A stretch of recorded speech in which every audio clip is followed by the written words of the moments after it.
So, for the boilerplate, the City Council Committee on Administration and Finance, co-host of the Committee of the Whole, will meet remotely on Thursday, June 3rd, 2021, 6:30 p.m. for the purpose of discussing the fiscal year 2022 operating budgets and capital improvement plans. Pursuant to Governor Baker's March 12, 2020 order suspending certain provisions of the Open Meeting Law, General Law, Chapter 30A, Section 20, and the Governor's March 15, 2020 order imposing strict limitation on the number of people that may gather in one place, this committee meeting will be conducted via remote participation to the greatest extent possible. Specific information and the general guidelines for remote participation by members of the public and/or parties with a right and/or requirement to attend this meeting can be found on the city's website at salem.com. No in-person attendance of members of the public will be permitted, but every effort will be made to ensure the public can adequately access the proceedings in real time via technological means. In the event that we are unable to do so despite best efforts, we will post on the city's website an audio or video recording, transcript, or other comprehensive record of proceedings as soon as possible after the meeting.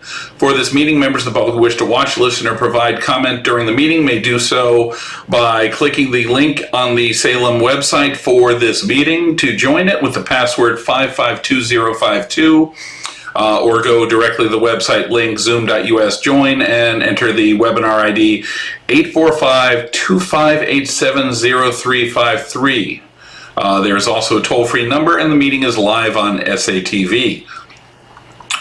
So our agenda tonight is, let's see, well, I'll start this way. So City Council Committee on Administration Finance co-hosted Committee of the Whole met remotely on Thursday, June 3rd, 2021 at 6:30 p.m. for the purpose of discussing the matters listed below. Notice this meeting was posted on May 27th, 2021 at 3:30 p.m. This meeting is being recorded. Absent from the meeting is Councilor Flynn, who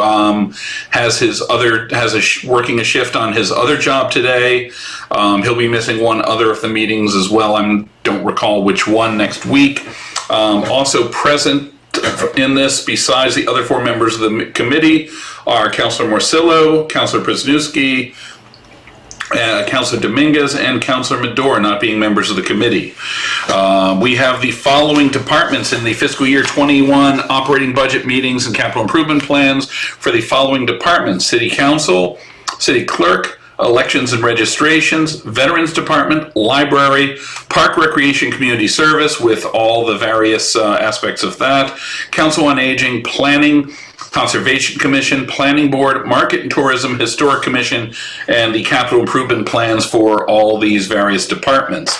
I will note before we start with the City Council and City Clerk's office that there was an error in the budget as delivered to us on the City Council and the Mayor's side. Inadvertently, in the preparation of the budget, cost of living adjustments were put in for the Mayor's pay and for the City Council's pay. Our pay is set by ordinance and is not subject to COLAs, so that information has been corrected, and the total budget number is being adjusted slightly downwards as a result. So I sent out earlier today to all the council members the corrected sheets. Hopefully you've gotten them and been able to print them or have them on your screen. And those are the numbers that we will actually be working with as resubmitted. So with that, we'll start with the City Council and City Clerk and Elections Office with the City Clerk's Department.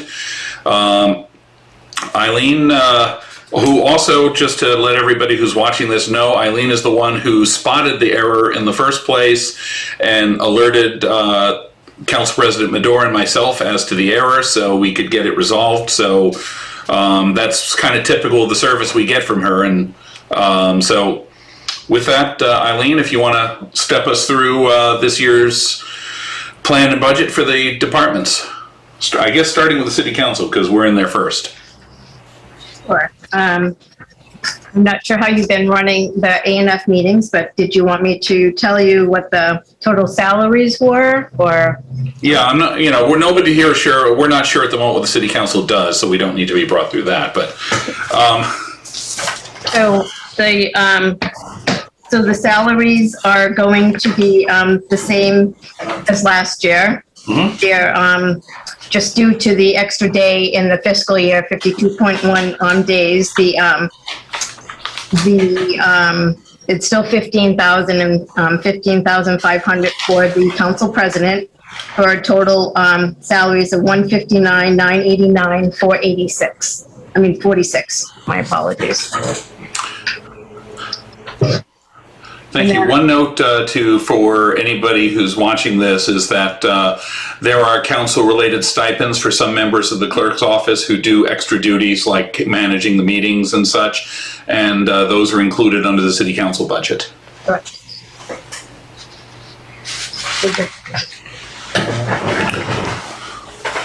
So. And that total also does not include, is only for 10 councilors and not 11. In case for those that don't know as well. Thank you. And if you could just, the one major difference in the expenses that was provided for you. Sure. So did all level funding from last year, and the one major difference that's a new budget item that I requested and that was added to the budget was, there was actually two. One is for software support enhancements. I'm looking into new agenda software management to put council agendas together.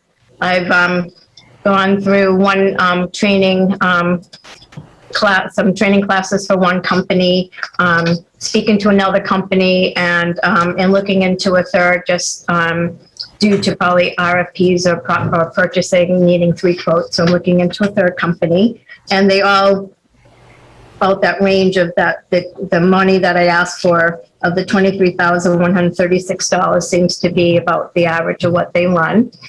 So that hopefully decision will be made sooner than later.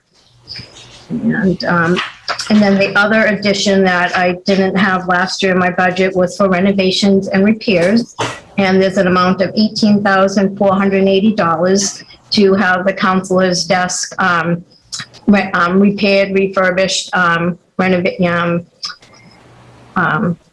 upstairs, to redo the oak and any problems with the desk. The chairs are working on now. That was through a short-term capital CIP appropriation for last year, and they're almost they're in the process of being done. And with the now with this coming in for July 1st, the desk will be done as well. So my new total for my expenses is in the amount of $86,981. And my total personnel and expense line is $246,970.46. Thank you. Any questions for Eileen on the city council side of the ledger? Councilor Riccardi. Thank you, Mr. Chair. Question for Eileen about the software, the agenda software. Do you know if what you're looking at into, is it software as a service? Like, will there be an annual fee going forward for it, or are they one-time implementation fees? It is an annual fee going forward. This amount usually includes a one-time setup, and then the quotes that I've gotten so far include it's a little less than that amount, but there is an annual fee to keep up with the software. But it's also, there'll be some other advantages if we pick a certain level of the software, that there's unlimited licenses, and that if there's anything that other boards and commissions want to use to join with the same software, that's a possibility as well. And they do offer some, like, and it also helps with minutes, and it will give you the backups without having to do separate backup in terms of like how you see it now with the separate PDF file. This would all be going into like hopefully a searchable format. It would also require, like, the next step would be reaching out to the mayor and her administration, because they would also require the department heads to come on board and learn how to deposit things into that software. But there is an annual fee. Okay.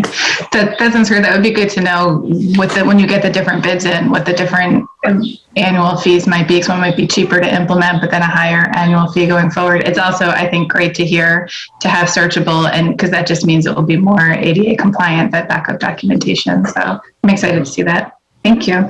You're welcome. Thank you. Any other questions for Eileen? Councilor Dibble. Thank you, Mr. Chair. Through you, to Eileen, I guess. I don't see the membership to Mass Municipal Association on here. Have we taken it off? That was, I believe, part of the in-state travel meeting training it came in under last time. Yep. And I think, and I just made myself a note, I think when doing this back in March and there was still COVID, I kind of just, I didn't put anything in there because I didn't know how anything would be happening, you know, going forward in terms of in-person meetings and such. So, and I think that was also taken out last year as well. So I didn't put that in back into the budget.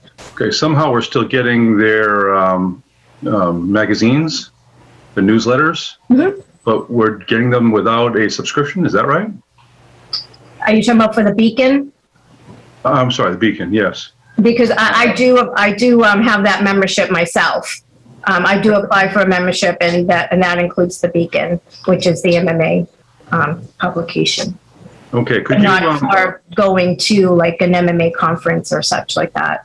We'll have a discussion separately if you would, but could you do the research and see what the membership would be for this year? Maybe we can add it back into the budget later. We'll have a discussion in the council. Thank you. Any other questions for Eileen? Councilor Madore.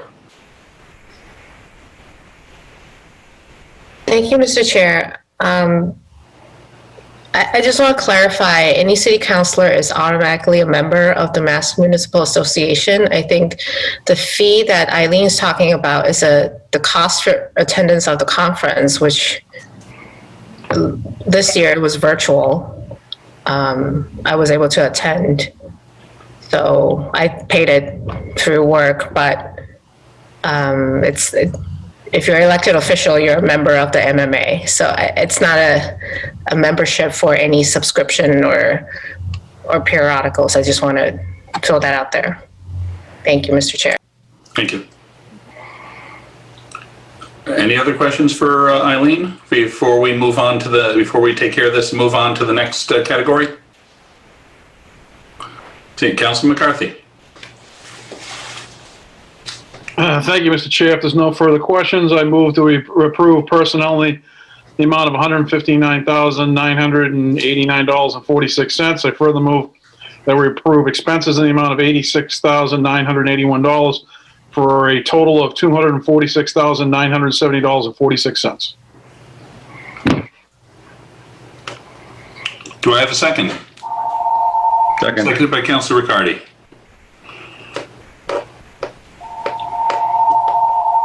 So Councilor McCarthy moves to approve the City Council personnel salaries of $159,989.46 and expenses of $86,981 for a departmental total of $246,970.46, seconded by Councilor Riccardi. Councilor Dibble, you have a question?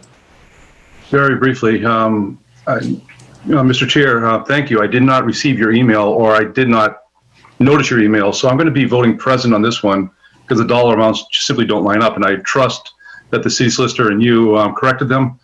Yeah, these are the corrected numbers that we're talking right here. They're lower. Yeah, my vote of present is not in any objection at all. It's simply I have not seen the numbers. So okay. I'll be just voting present. Okay, thank you. Just for reference, Councilor Dibble, we have this also on the mayor's departmental budget as well. So check your email for that, and you should find it and be able to print it for that when we deal with that next week. Okay, yeah, I'll be able to see it by then. Thank you, Mr. Chair. Okay. So with that, I'll take the roll on that. Councilor Riccardi? Yes. Councilor McCarthy? Yes. Councilor Dibble is voting present. Present. And myself, yes.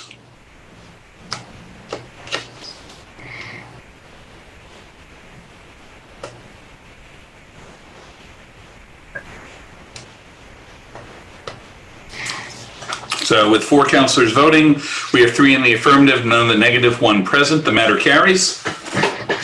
We'll go now to the next page in this section, which will be City Clerk's office.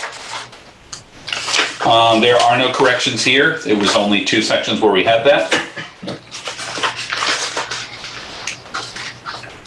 So this is the main city clerk's office, primarily for Eileen and Maureen and the union employees. Expenses there. So Eileen, if you want to bring us through any changes or updates here. Sure. So as you could see in the on the salary side of things, I did have one person, Linda Serpa, did retire as of April 30th. So we gave her a little nice send-off, and we replaced her position with an assistant registrar step 1 instead of step 3 in which she left at. So that new position total reflects the union step 1, and unfortunately, fortunately, I just got back from a short vacation, and I was going to notify you that as of Tuesday, I came back on Wednesday, we did fill that position, and I have a person replacing Linda Serper, and her name is Kristen Sacco. So I'll let you all know and come in and welcome her to our office. So that's very happy about that. And so that's one of the changes there. Before this was, when this was done back in March, Janet Emmons was here. She has just transferred a lateral transfer over to the building inspector's office. So that will be another position that I will be filling. And so I expect then this total will be actually a little lower. It wasn't really known at the time of doing the budget, so I don't know how you want to handle that. I can give you the new rate and the new totals, or can improve it and go from there and adjust it, whatever. I'm not sure. Yeah, I think we would move forward with the budgeted amount, and if we have savings there, we'll sweep that back into free cash and as needed. Okay. So then the total of the salaries is $151,000.92.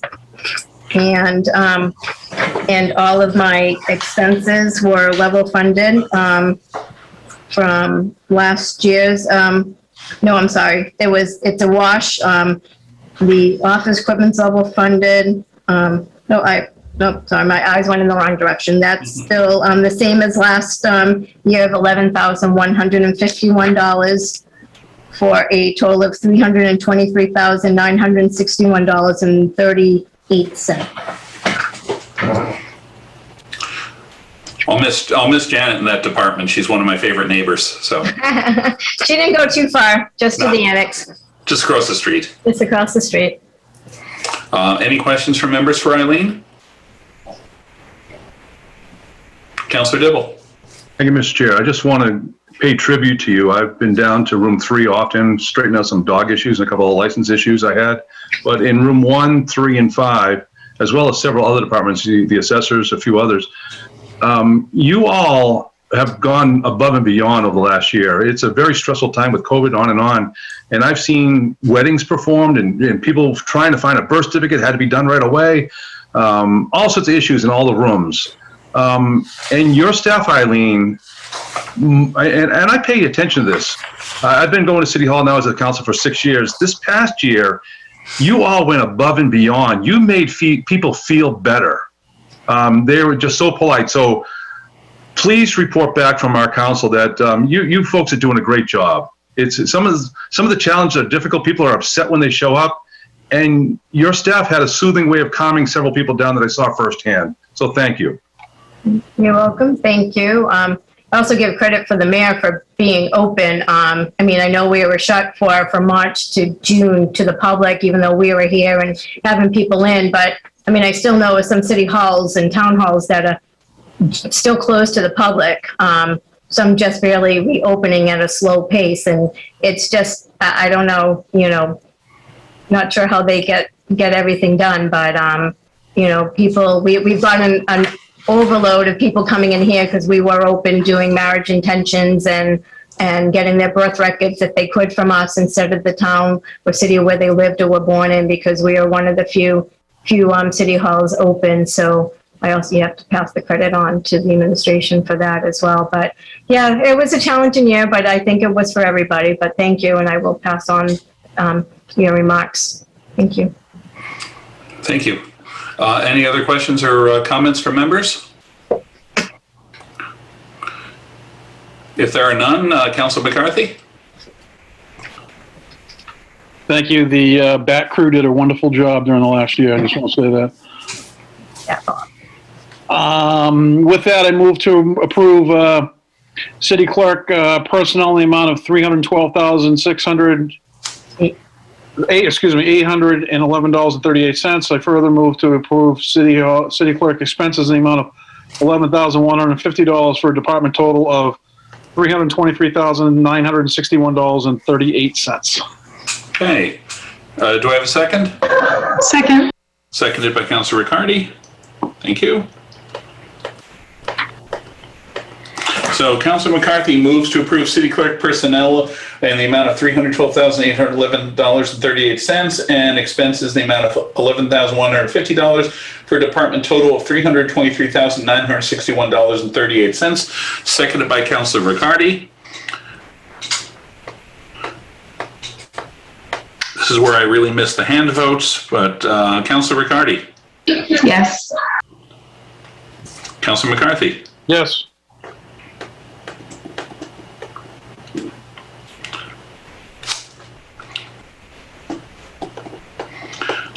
Councilor Dibble.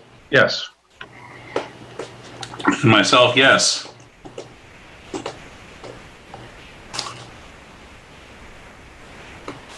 So with 4 councilors voting, 4 in the affirmative, none in the negative, the matter carries. Next, we have one more in the clerk's office. We have the elections department, who they've been kind of busy over the last year. Yes, we have.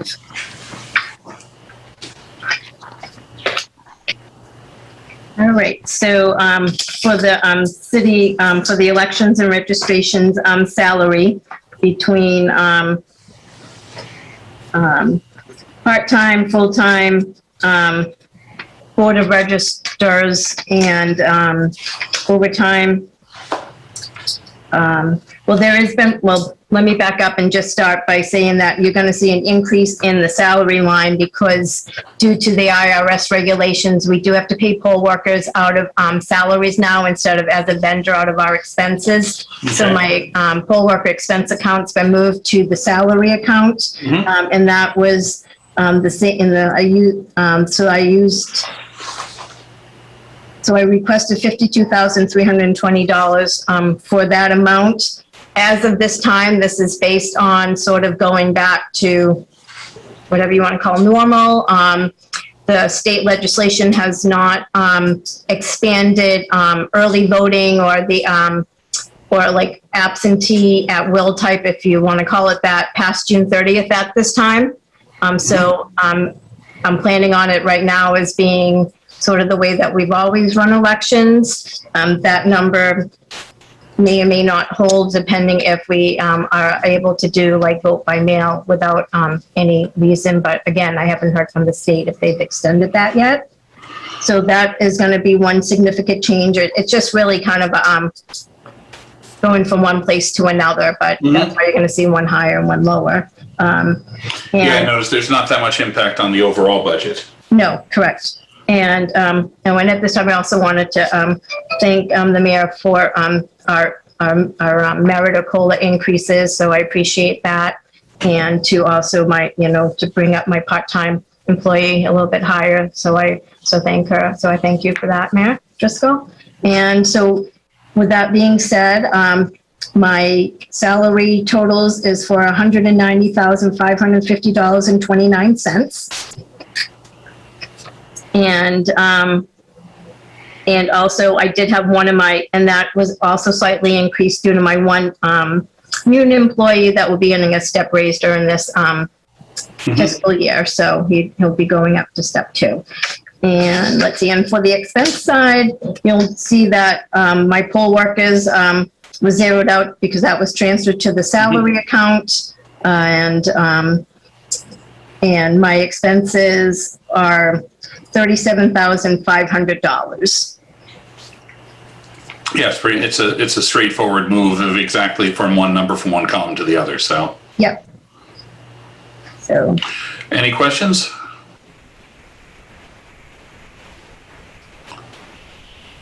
Councilor Riccardi? Sorry, I was trying to find the information. I know you were looking at new machines. Is that not? yes, I was going to ask the council if you want to talk about CIP afterwards. Yes, please. We'll go through this and then we can discuss CIP before moving on, but that's in the capital improvement plan? Yes, it is. I believe that's in the regular capital budget and not in the bonding budget, if I'm correct. I don't believe it's in the bond. I think that was in the bond. It is? Okay.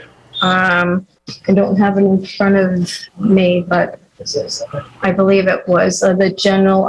That's fine. We'll have some Okay. discussion on All the right. specifics, but if you want to talk for a minute about the equipment that we're getting, that's probably good. Well, there's been no decision yet, but we have been. There's only 2 companies that are certified from the state, and it's ES&S or LHS.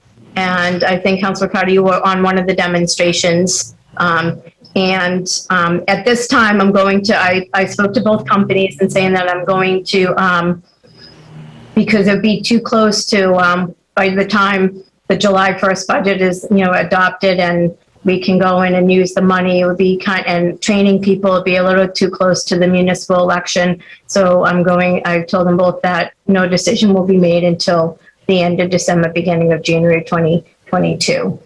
So, there won't be any, I don't think I need any extra pressure, at this time to get it up and running and train my poll workers and, so. So we'll get through this year's municipal election on the existing equipment and then have new equipment for next year's state elections. Correct, yes.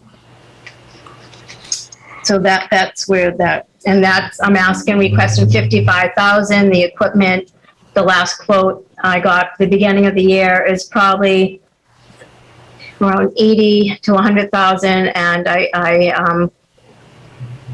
I agreed to take some of that money out of my special revenue to put towards the voting equipment as well. So it will be part on the city side and part on my special revenue account. So, but that will so it's not just the 55 that I'm asking for. I'm putting money towards machines, whatever they end up being. Great, thank you. Yep.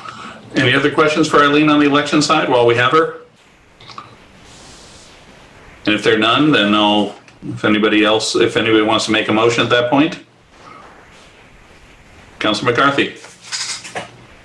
If there are no further questions, Mr. Chair, I make a motion to approve the elections personnel in the amount of $190,550.29. I further move to approve the elections expenses in the amount of $37,500 for a department total of $228,050.29. Thank you. Second? Seconded by Councilor Dibble. So the motion is to approve the elections personnel in the amount of $190,550.29 and expenses in the amount of $37,500 for a department total of $228,050.29. Seconded by Councilor Dibble. Seeing no further discussion, Councilor Riccardi? Yes. Councilor McCarthy? Yes.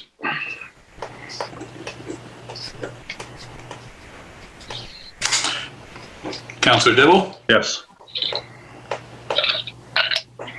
And myself, yes.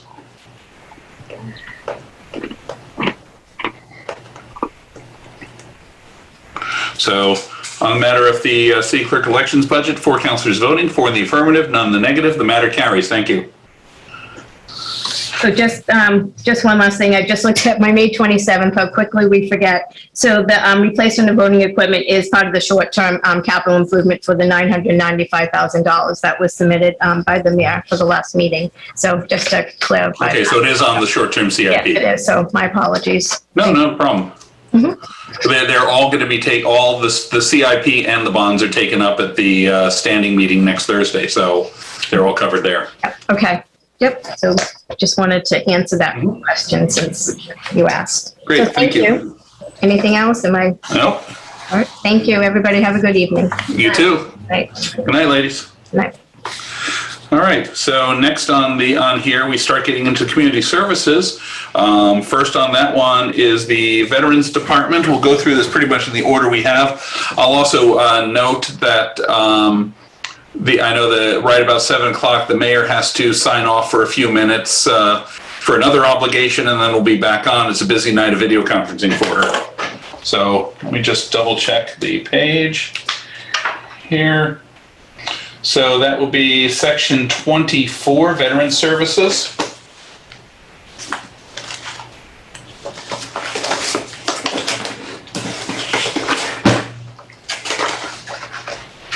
I saw Kim in person for the first time in over a year, I think, this morning at the Pride flag raising. So that was a nice way to, nice re-entry. Reconnect. Exactly. So, Kim, if you want to walk us through your departmental budget. Sure thing. So, first of all, I appreciate, good evening, everybody. And I want to thank everyone for helping me crunch these numbers on the most demanding budget that the city has right here. So, it's always pretty straightforward for me. So, we are pretty much level funded right through everything except for the payroll, which of course is already put in there, and it's just slightly increased. So again, we're all level funded right through everything, and the only major shift in the numbers are the veterans benefits line, and as you can see, there's a significant drop in those, only because during COVID we have reduced that particular line item considerably. Just from natural loss of one of the key factors anyway was the unemployment benefits that kicked in. Then we lost a few veterans from that are certainly making more money now on unemployment and with the other additional bonuses in there. So they did not qualify for Chapter 115, which falls under that veteran line. And then regrettably, we had a few naturally occurring deaths, which of course is going to bring them off the benefit as well. And we tried to do as much outreach as we can, but certainly when we had the coffees going, and we look forward to having them started up again real soon, the word got out. It was a lot easier to get out about what these benefits are. So once we start doing that once we start doing that outreach, we'll see us start picking up again as far as those benefits go. But so that's about it. Those are really the major influences for my budget there. So Thanks, Kim. I know your department has also had a lot of. You did a lot of work on getting veterans out for vaccinations over the last couple of months. There's been a lot of outreach there, which has been useful. Absolutely, that was a nice bonus for us in the city by just opening up the Community Life Center here. And the VA was pretty impressed by the turnout. It wasn't just Salem veterans, but certainly in the area, a large majority were Salem veterans. But yeah, we just opened up the whole community, and we had a great turnout here. So, Great, thank you. Any questions for Kim? Councilor Dibble. Thank you, Mr. Chair. Kim, I just want to thank you personally. I've seen you in action this week, what you did on Broad Street and helped coordinate that whole event back at the coalition, back at the VFW post as well. It was just a pleasure talking to so many veterans, some that I knew, many that are now friends of mine. But you go above and beyond. And then today, helping coordinate the flag raising for Pride Day. Thank you. I saw you in action there, running around with a ladder. I was a little fearful because your claw was not closed on the ladder, and I went over and pushed it down when you came down the ladder. But I was there backing you up just to catch you in case you came down the ladder. So a big thank you. I'm still waiting to hear a single complaint from you since you've been hired. Not from you, from any of the veterans about anything, and everybody seems to love you. So you clearly are doing the job. Thank you. You're quite welcome. And again, I thoroughly enjoy this job. Ever since day one. Well, maybe the first couple of months when I was trying to figure out the budget, because I got hired in April and didn't even know the budget was due in June. So, yeah, it's been totally very busy, but very very demanding. But certainly, it is a very rewarding job, and I really couldn't do it without the solid support of the mayor and the council, which I've always had, and it really makes my job a whole lot easier. So, great thanks and many thanks to everybody on this call. So. Well, while I'm at it, Mr. Chair, Kim, if there are things that you need that you're not asking for, please come back to the council through the mayor and let us know. I will not hesitate. That's never been an issue, fortunately. Any other questions or comments for Kim? And if not, Councilor McCarthy.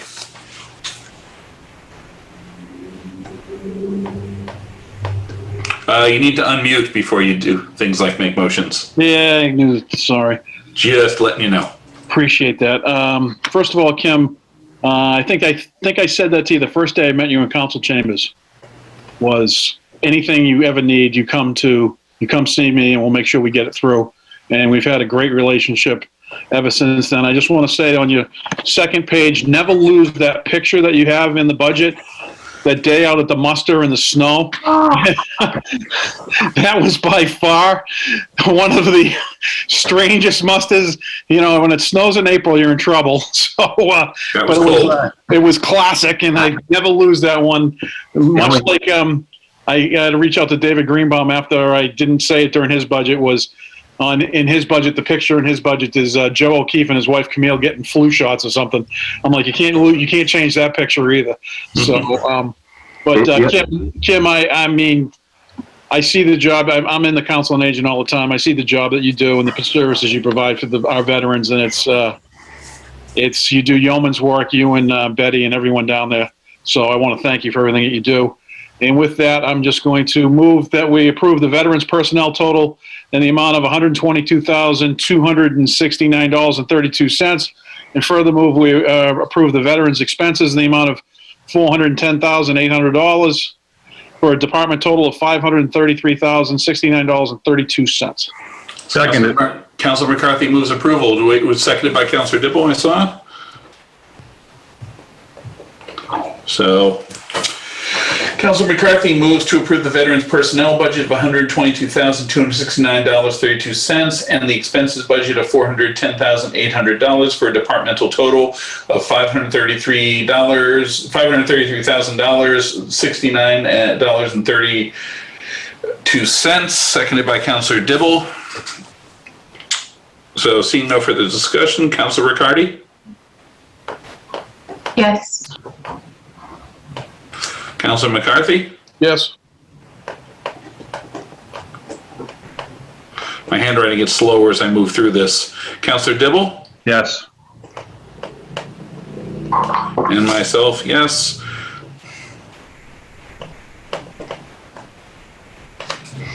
So on the veterans departmental budget, we have 4 councilors voting, 4 in the affirmative, none in the negative. The matter carries. Thank you, Kim.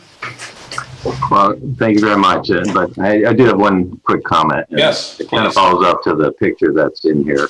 The second best picture, if there was one, is just the one of me hiding behind Councilman McCarthy, blocking the snow and wind from hitting me. So, just one last note on the muster. We have next year will be the 385th muster, and the National Guard, the General Chief of the National Guard, he is. They are looking to make it a big event. So we're talking Joint Chiefs of Staff coming down, and the mayor wants to get the president here, at least Kamala Harris.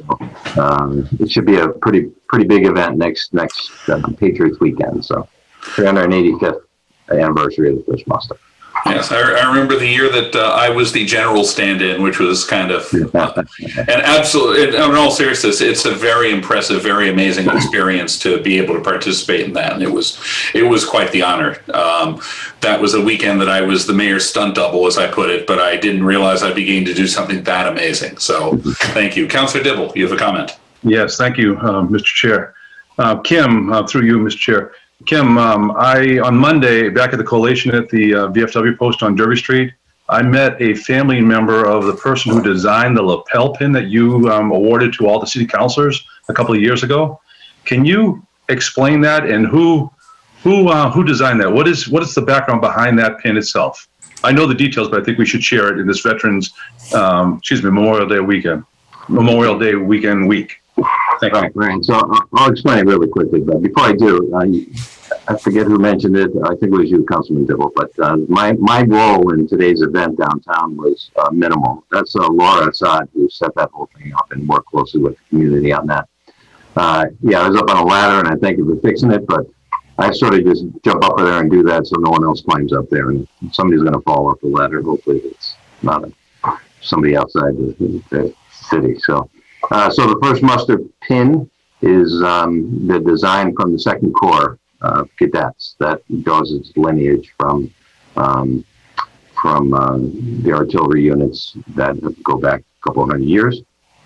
And Ron Morneau's daughter designed that whole first muster and the NCO that's there with the rifle. From the first muster painting it's drawn from the first muster painting that was done several years back. And you see it in the mayor's office and many different places. That was initially a coin, and on the flip side had the Second Corps emblem and all that stuff on it. And we took that and just, they of course let us, just make pins and spread the word and use that as our emblem here in the office. So. Thank you for that. Thank you. Thank you, Kim. Thank you very much. So our next department is the library, which is one tab back at tab 23 for those of you in your books. And to handle that, we have our director, Tara Mansfield. The library has had, I think what we can charitably say is a challenging year, even by the standards that we've had over the last year. And I know you just reopened this week, so. Good evening, and I do want to thank you all for your support over this extraordinary last year. I am pleased to report we reopened this week, and on our first day we had 374 visitors. Oh, that's so we're back in business, and we're very excited to be able to offer a safe and welcoming space for the community again. It had been far too long. For the library's proposed budget for FY22, it meets the municipal appropriation requirement and will allow us to rebuild on our collections and on some of the hours that were reduced last year. The budget includes salary increases for contracted union raises. It also includes non-union raises, and then accounts for the minimum wage increase that will happen in January. We've also requested an increase to our building maintenance line because, as you know, we do run into those challenges fairly regularly, and we want to keep our building in good repair. And we're also looking to restore our materials budget to the FY20 level. great. I move on to the capital, or? Yes, please. And for our capital request for FY22, we're asking for general building upgrades, which will include replacing the windows in the children's room, which have deteriorated and are starting to leak, and to also continue with our ADA upgrades. Thank you. Thank you. Any questions for Tara now that the library is thankfully open again? Councilor Dibble. Thank you, Mr. Chair. Very briefly, I think your staff is phenomenal. I interact with a lot of them on a regular basis. I'm only very sorry that we did not have our youth chess club this winter. But we'll be bringing it back this coming winter in January or February, whenever we have it. I had a couple of questions on if you could just please check to see if there's a chess set available in the children's room. A whole bunch of parents would like to go back and play chess there. Not the parents, to have the children play.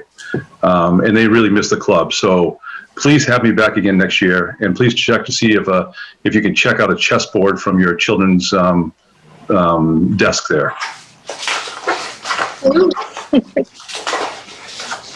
Thank you. Any other questions? Libraries. I'll also note that the mayor is back in the meeting. She's managed a meeting hop, so good. Any other questions from members of the committee or other members of the council who are here? If there are none, Councilor McCarthy. Thank you, Mr. Chair. I just want to say, Tara, I think that's phenomenal that the amount of people who showed up on the first day. That's a great number. It's a great number, and I know I've sat through many budgets for the over the years, and I know that our library, once fully operational, is probably the second busiest library north of Boston. So it speaks volumes to the work that you guys do in there. So good luck moving forward as we come out of this COVID situation, and I know that you will continue to provide the services that you have over the years. So that being said, I would like to remove the library personnel total the amount of $1,095,189.54. I'd also like to move the library expense total in the amount of $363,902 for a department total of $1,459,091.54. Thank you. And seconded by Councilor Dibble. Before I take the vote on that one, the mayor has asked to make a comment.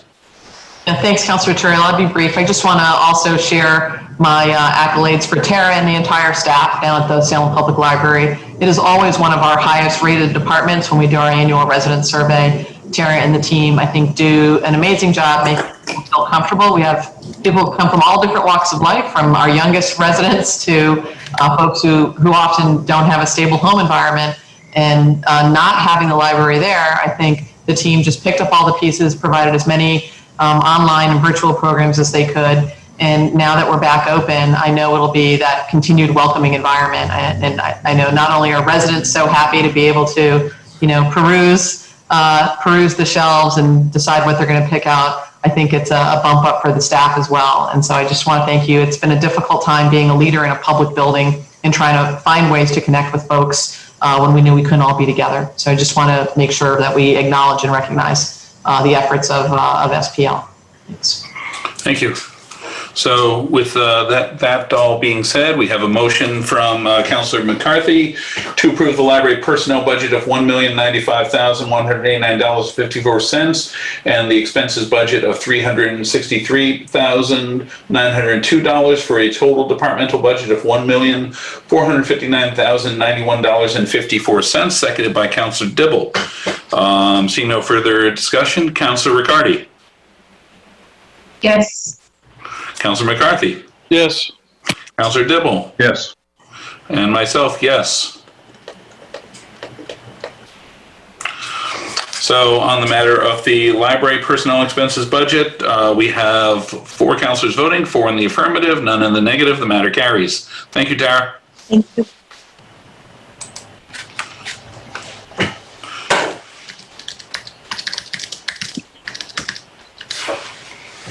And with that one, we now go to Park Recreation Community Service. That is, just make sure I get the right tab for that. Hold on. I think that's tab 21, Recreational General Administration.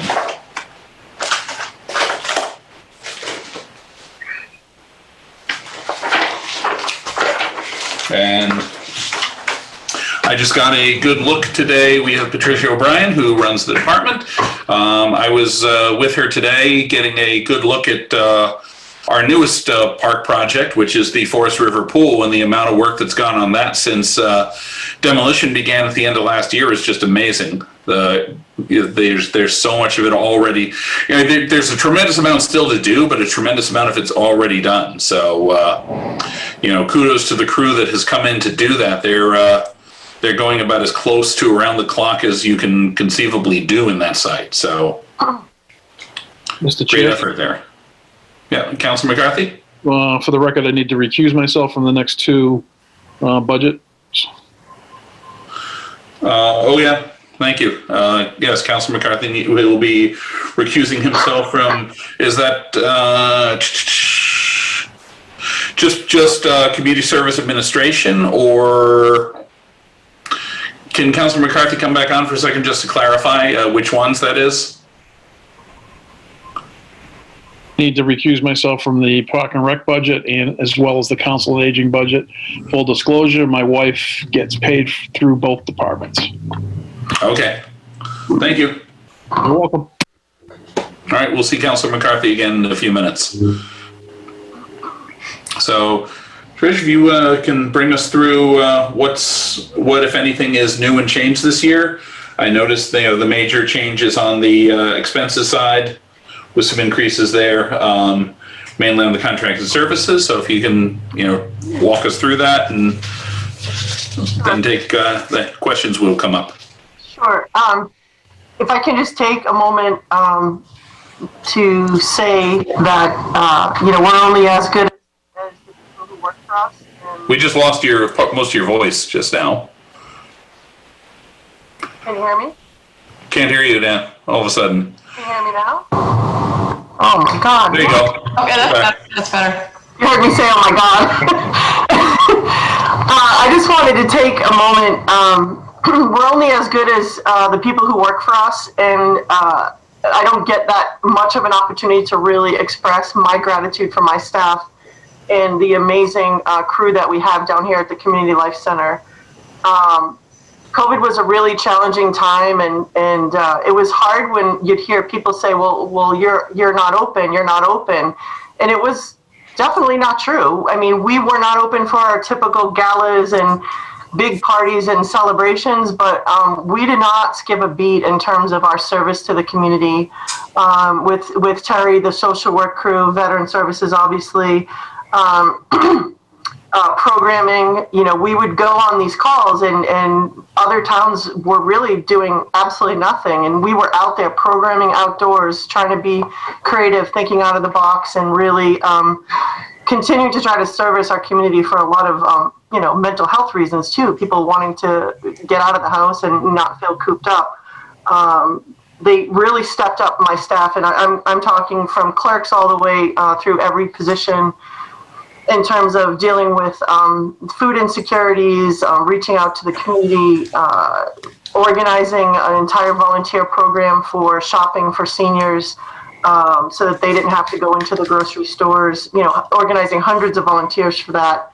And then thousands of vaccination calls when we got thrown under the bus a little bit from our governor when he said basically call your local council on aging and get information on vaccines, when we really didn't have any yet. But they handled thousands and thousands of calls, and I guess I just want to take this opportunity to just appreciate them and let you know what an amazing job they are all doing for our community. So thanks for hearing that. For the Park and Rec budget, in terms of changes, we tried to pretty much go level funding wherever possible. It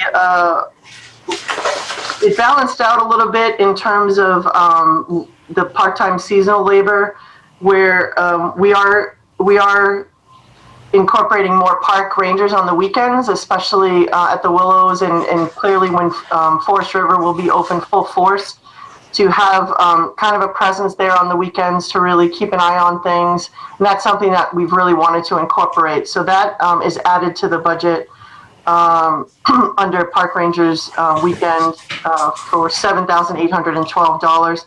But it was offset a little bit with, I think, some of the Willows labor money falling under DPS. So that still came in at about the same.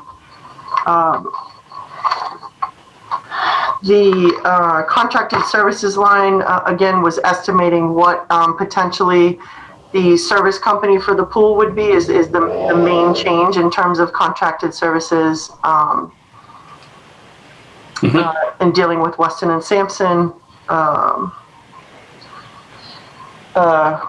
Under parking ground maintenance, putting back in, which we had deleted the last few years, were the chemicals. Chemicals for weeding, wood, repair benches, and pool chemicals. We kind of included that all together in that $15,000 increase ask. With the pool chemicals probably not being needed, I think that's why we ended up going back down to the level fund of $22,000. Mhm.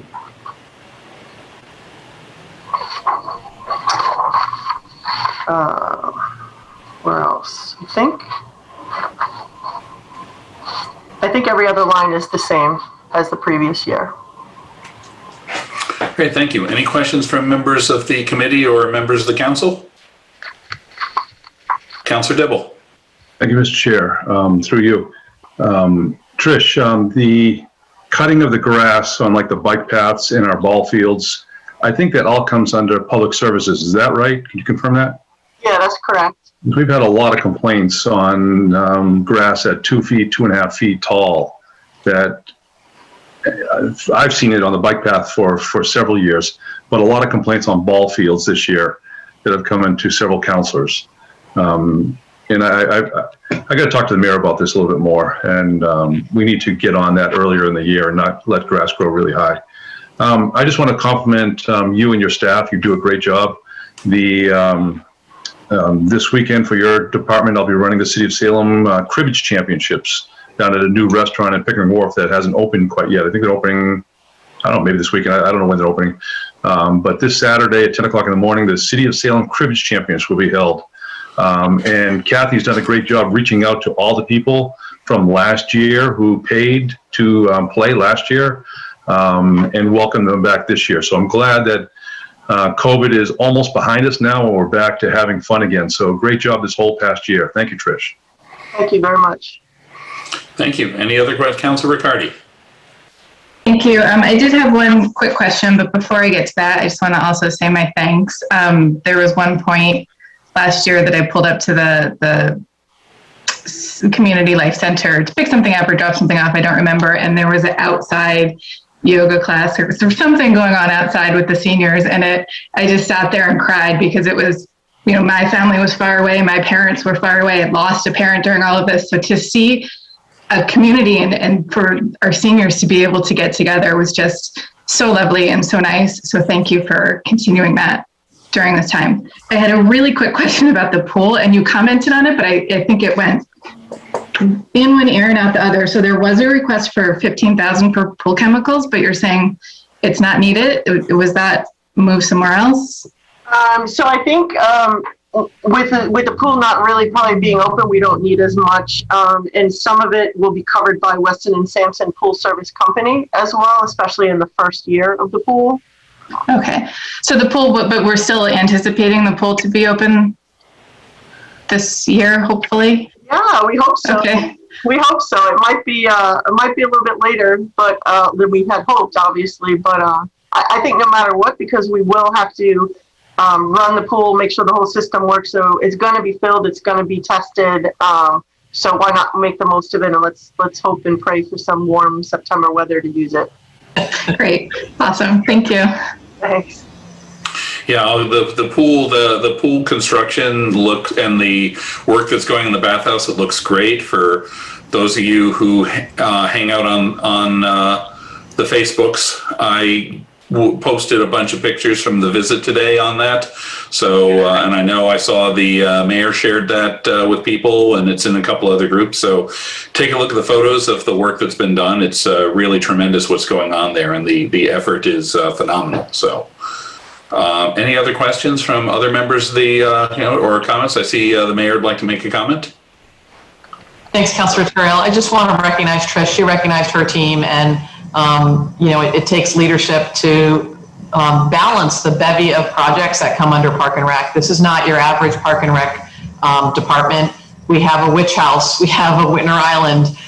We have, obviously, the Community Life Center. There are a number of programs that happen across our city parks. I think we're one of the few cities that still staffs parks. It's not the robust parks program that many people growing up in Salem remember, but we don't have that many children who are sort of at home all summer. Many are programmed into camps, but we tackle a lot with this budget, and a lot of it is part of the quality of life that residents rely on. So just want to recognize the work that goes in, day in and day out to give people a really quality experience, whether it's learning a new sport, playing cribbage, just learning tap dancing in a parking lot during a pandemic, right? It's like whatever it takes to get the job done. So thanks, Trish, for all you're doing.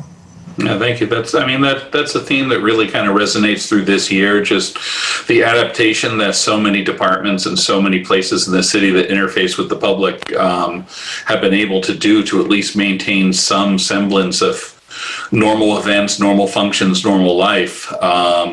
During the last summer during the pandemic, we had people still going to the beaches, still going down to the Willows, and still using the parks. And that was one of the few really bright spots that we had, the usage there. So even with the regulations that were in place. So, the fact that there was so much adaptation possible during that time is something that I think really speaks well to the city and speaks well to the departmental leadership and the direction they get and the legendary ability of Salem to scramble. So thank you to everybody, and especially you, Trish, right now. So any other questions or comments from members of the council? And if not, I'd see a motion from a member.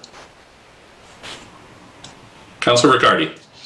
I move to approve the Park and Rec's personnel budget of $350,416.71 and the expense budget of $300,325 for a total of $650,741.71. Okay. Do I have a second on that? Councilor Dibble. So Councilor Riccardi moves to approve the Parks and Recreation's personnel budget of $350,416.71 and the expenses budget of $300,325 for a departmental total of $650,741.71, seconded by Councilor Dibble. Seeing no further discussion, Councilor Riccardi. Yes. Councilor Dibble. Yes. And myself, yes.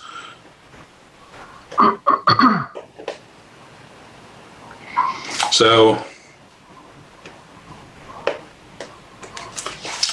on the matter of the Parks and Recreation Administration budget, we have 3 councilors voting, 3 in the affirmative, none in the negative, 1 recused.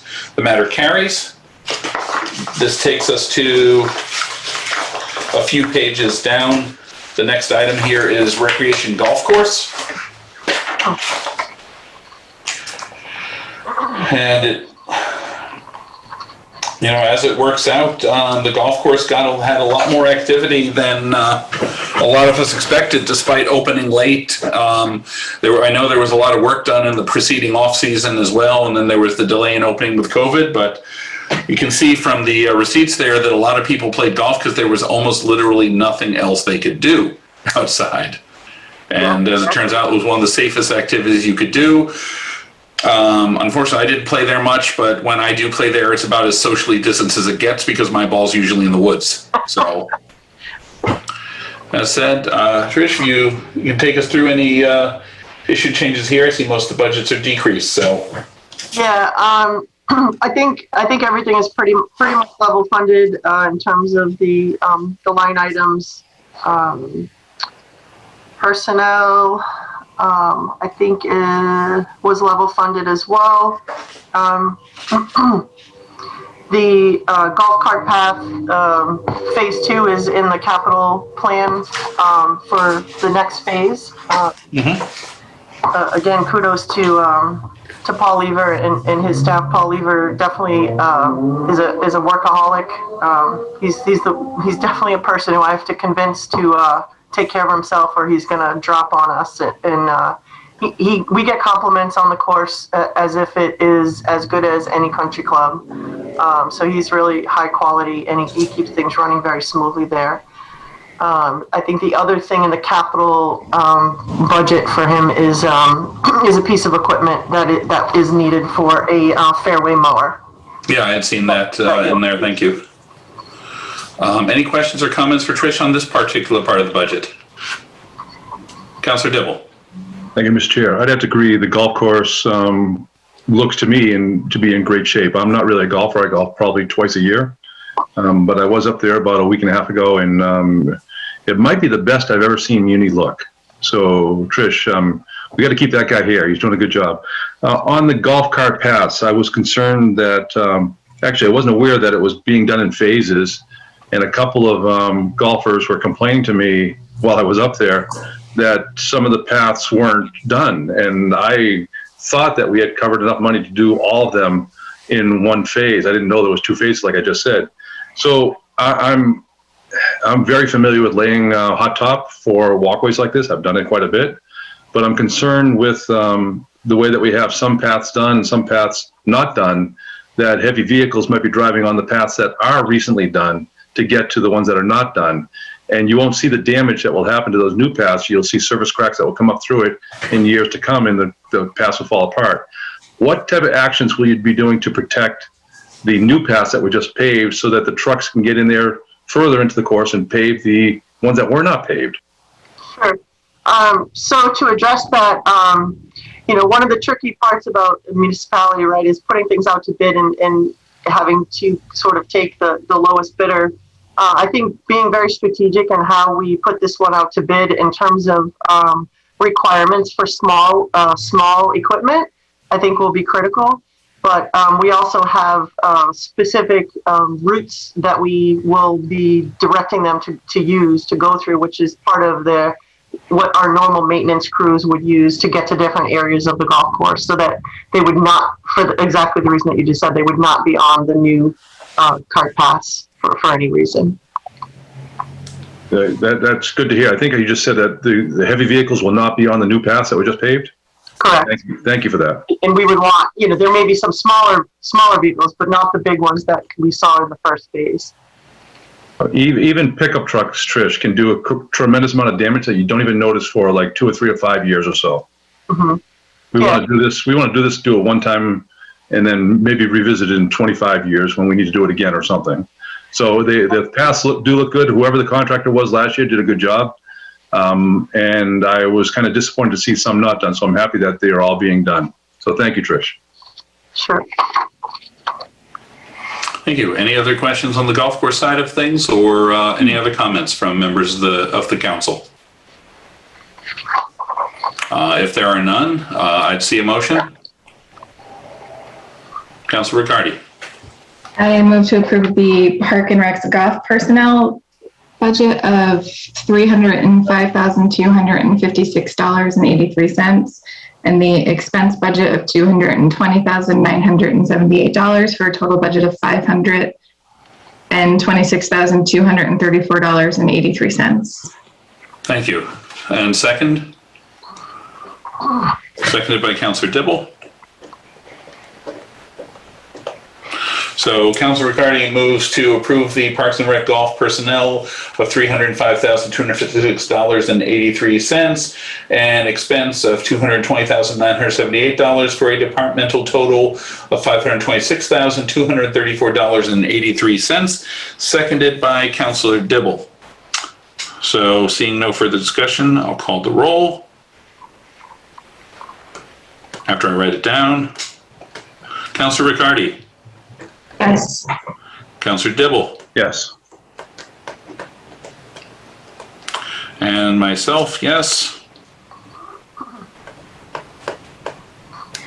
So with 3 councilors vote on the matter of the golf course budget, with 3 councilors voting, 3 in the affirmative, none in the negative, 1 remains recused, the matter carries.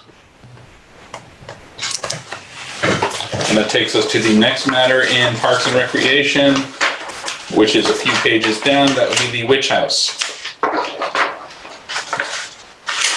And I will note that the one major change that will be coming, if I have this correct, through the Witch House side, is that this will be where the new work that we do with the cemetery is supposed to be appearing ultimately, if I have that correct. Yeah, so we are, there is another budget in here on that cemetery site, but it will fall under the direction of Elizabeth, the director of the Witch House. I'll just check that.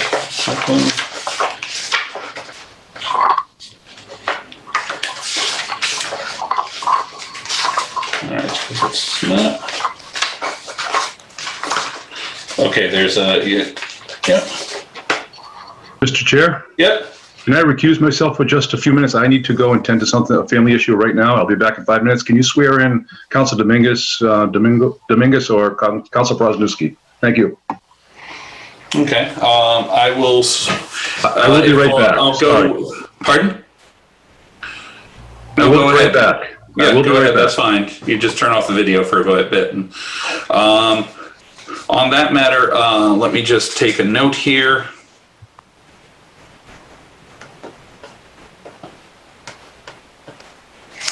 So I'll take one of the counselors who was here yesterday, if they would like to step in as be appointed as a member, since we had Counselor Morcillo and Counselor Presnewski. Counselor Presnewski has raised his hand, as has Counselor Morcillo, but a couple of seconds later. So I'll first check Counselor Presnewski. Can you fill in on the committee for a short time? Yes, I can. I'd be glad to. Great, thank you very much. Let me just make a note.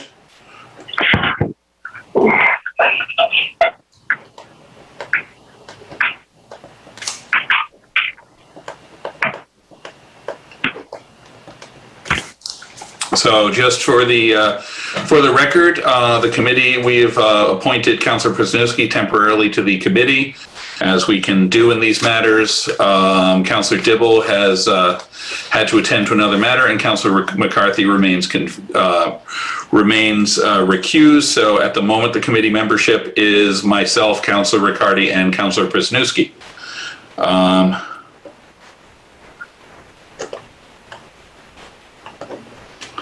So I just had to make a note of that in the record.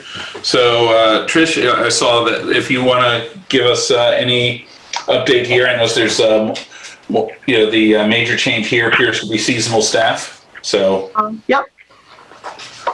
So the itemized operating budget, working really hard to just stay within those to be level funded. In terms of personnel, with the added responsibility for Elizabeth at Charter Street, just elevating one of the assistant managers as he'll take on a little bit more responsibility is reflected in the increase in seasonal, as well as raises for returning people, and anticipating also just how busy it is going to be in the next year. I think that there'll be record numbers there.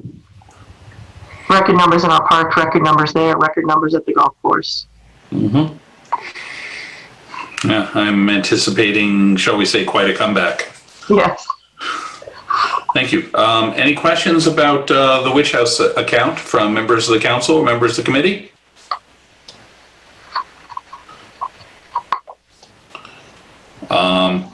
If there are none, if there are no questions, I'll take a motion. Otherwise, go from there. Councilor Riccardi.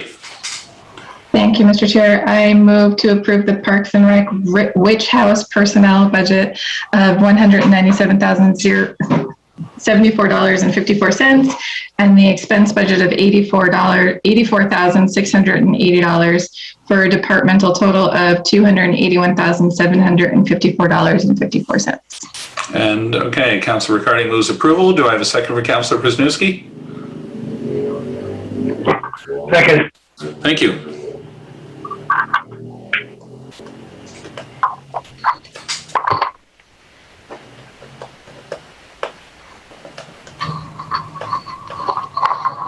So, Councilor Riccardi has moved approval of the Parks and Rec Witch House personnel budget for $197,074.54, and the expenses budget of $84,680 for a total budget of $281,754.54, seconded by Councilor Presnowski. So, seeing no further discussion, I will call the roll. Councilor Riccardi. Yes. Councilor Presnowski. Yes.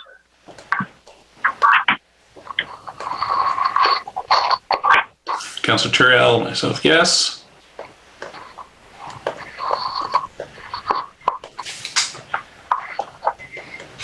So, on the matter of the Parks and Recreation Witch House departmental budget, we have 3 councilors voting, 3 in the affirmative, none in the negative, 2 recused. The matter carries.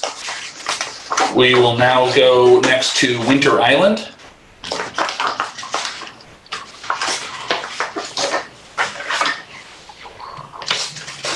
Where there are some minor changes, but if Trish, if you can go through them again, I expect they'll be gearing up over there. Yep. So again, with the line items, really trying to stay within the level of funding.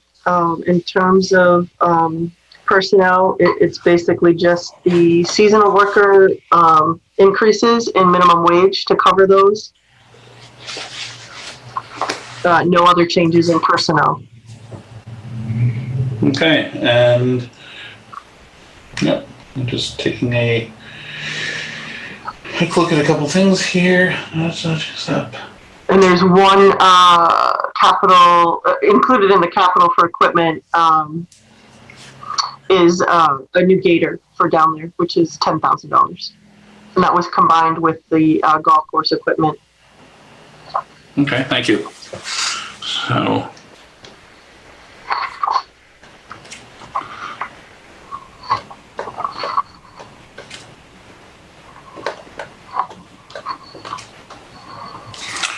All right, any questions from members of the committee or members of the council?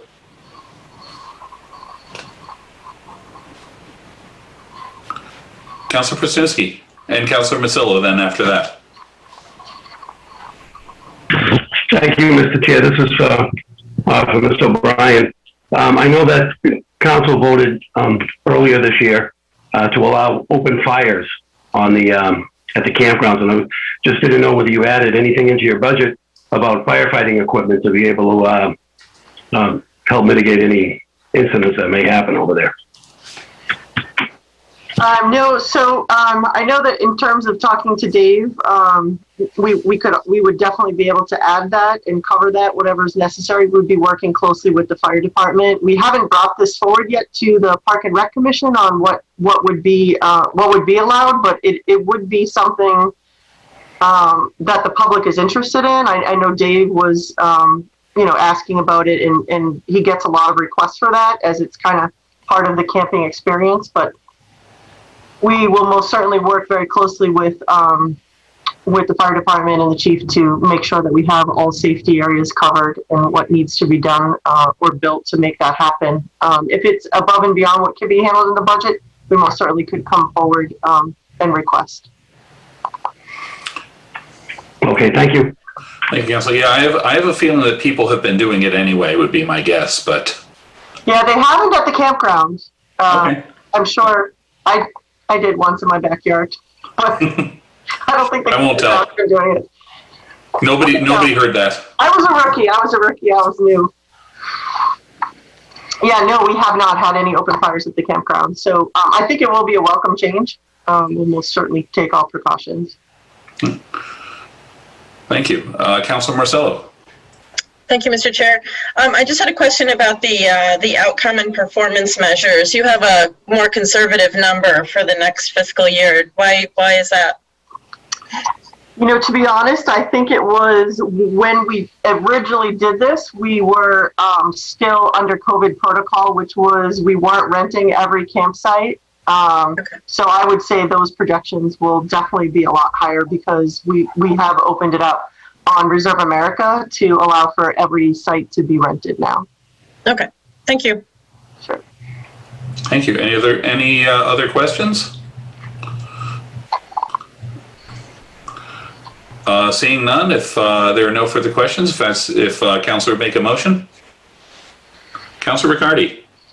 Thank you, Mr. Chair. I move to approve the Parks and Rec Winter Island personnel budget of $203,366.72 and their expense budget of $79,350 and the department total of $282,716.72. Okay, Councilor Krasinski, second. Thank you. Second. Thank you. So Councilor Riccardi moves to approve the Parks and Recreation Winter Island personnel budget of $203,366.72 and expenses budget of $79,350 for a departmental total of $282,716.72, seconded by Councilor Przanowski. So seeing no further discussion, I will call the roll.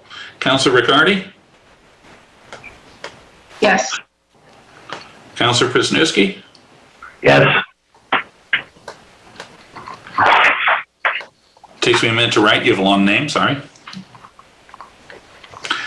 And myself, yes.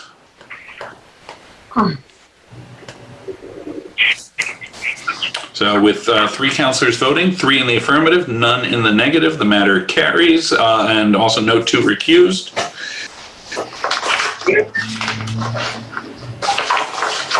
And then we have 2 more things to cover within the recreation side of the budget.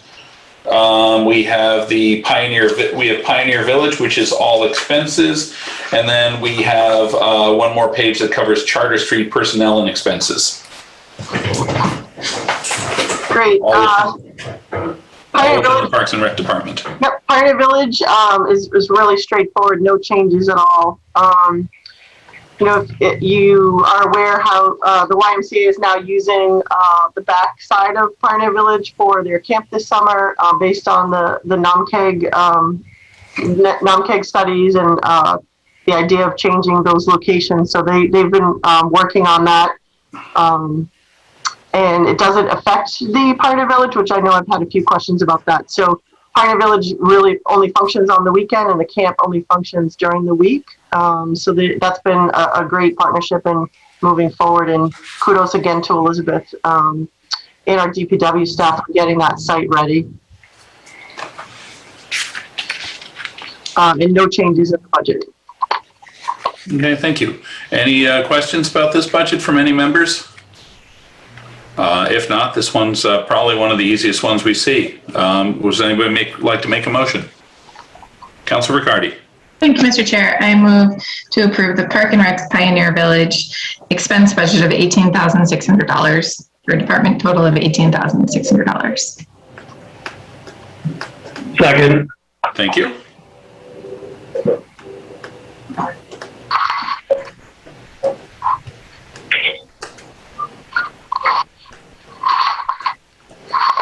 So Councilor Riccardi moves to approve the Pioneer Village, Parks and Rec Pioneer Village expenses and departmental total of $18,600, seconded by Councilor Przanowski.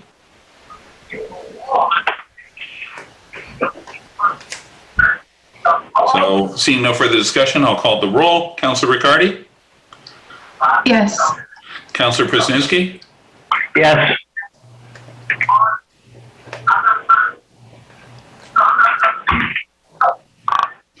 And myself, yes. So on the matter of the Parks and Rec Pioneer Village budget, we have 3 councilors voting, 3 in the affirmative, none in the negative, 2 recused. The matter carries. And the last page of this, which is within here, tucked in at the end, not getting a separate section yet, maybe that will change over time, is the Charter Street personnel and expenses budget. So Trish, I know this is a new one, so if you can go through this. We set up we just recently approved the budget for doing the renovation work to turn this into a visitor center, and So if you can guide us through it. Mayor Driscoll, would you like to speak on this first? Yeah, absolutely. I mean, I think we're really excited about the opportunity to partner with the Peabody Essex Museum, showcase the renovations and upgrades that have been made to Green Lawn Cemetery, and really, hone in on Elizabeth Peterson's skill set. She's an amazing historian. She brings together people. Having a set of eyes and ears and a welcoming center at Charter Street is also going to ensure that we can make sure visitors are being good stewards of the space. We fully expect, based on the estimates that we have, that the budget for the expenditures for this use are going to be paid for by fees that come in from those who purchase maps and other wares that will be for sale at the cemetery. A donation is requested for those walking through. Elizabeth has a pretty good pulse on it. This is a new venture, so I want to be clear that it's not that we haven't done this before. But Elizabeth has a pretty good pulse on the visitors that are coming to Salem as the manager, longtime manager of the Witch House, is also someone who's managed Pioneer Village. So we're feeling very comfortable and confident that the resources that we're putting into this facility are not only going to help us be good stewards, but will also be returned and then some. I also want to recognize the Peabody Essex Museum. They have been terrific partners on this effort. They are, in fact, making all of the investment to upgrade the facility. I had a tour of it with Elizabeth and Professor Tad Baker from Salem State, who walked through some of the upgrades to this. The city paid for the upgrades to the cemetery, but there's nothing like getting a tour of that cemetery with Professor Baker, who knows the finer nuances of many of the descendants and others who have been buried there. So we're really hopeful that this is going to be a project that will make us all proud and, again, take care of that cemetery, provide a better visitor experience, and also make a little bit of money in the process. Thank you. Any questions about this from members of the committee or members of the council? I will just add that I'm pretty excited about the opportunity this presents, both for a better experience for people who are visiting the cemetery and seeing some of the historic resources, a better experience for the cemetery itself, because we should now have more resources to keep the cemetery in good condition and keep it, continue to keep it protected, and an opportunity for the city to hopefully come out a little bit ahead on this on the revenue side. So it's always nice when we can do this sort of project. And as my former colleague, who I dearly miss, Councilor Freer, say, this is a win-win-win. So, any further discussion on this one? And if there's none, I'd look for a motion from a member of the committee. Councilor Riccardi. Thank you, Mr. Chair. I'll also just add a quick comment that I'm excited for this one. I think it's a smart move. I move to approve the Park and Rec Charter Street personnel budget of $89,040 and the expense budget of $41,500 for a departmental total of $130,540. Thank you. Second. Thank you. So Councilor Riccardi moves to approve the Parks and Rec Charter Street personnel budget of $89,040 and expenses budget of $41,500 for a departmental total of $130,540. Seconded by Councilor Presnewski. Seeing no further discussion, I'll call the roll. Councilor Riccardi. Yes. Councilor Presnewski. Yes. And myself, yes. So with 3 councilors voting, 3 in the affirmative, none in the negative, 2 members recused, the matter carries. Thank you. And that takes care of most of what we probably need Trish for. Thank you. And now we move on from there to the Council of Aging. I know I see Teresa there somewhere. There she is. I couldn't find her in the Hollywood Squares for a second. So, thank you, Teresa. If you want to take us through this year for you guys. I know, once again, you're a department that's had a tremendous challenge over the last year, with a population that really was the most threatened of all and had mobility issues as well. So being able to, bring services and stuff to them, I know that's been an enormous challenge. So if you can take us through things for a couple minutes and go through any particular things you'd like to highlight in the budget, then we'll go from there. Okay, good evening, everybody, and thanks for allowing me to present the Council on Aging budget. I echo what Trish O'Brien has said. It really takes a village. We have an incredible team at the Community Life Center, and as she said too, we never stopped. We've been open throughout the pandemic. We just learned how to do things and deliver services differently, and they were done well. And in particular, Oh, and she just froze. Teresa, we'll give you a minute to reconnect, hopefully, because your connection just froze. Trish and I can probably pick up for Terry, and if she comes back in. Yeah, when she comes back in, please. So, I mean, obviously the Community Life Center and the Council on Aging was active in a different way. We're excited about the reopening of the facility in the full way of people being in the facility. We know there's a large group of regulars who come in, but we're also looking forward to welcoming others, particularly older adults who may not have been as active in the past. I want to recognize the work of the social workers in the Council on Aging and comment that we have enhanced some of the budget around both social work and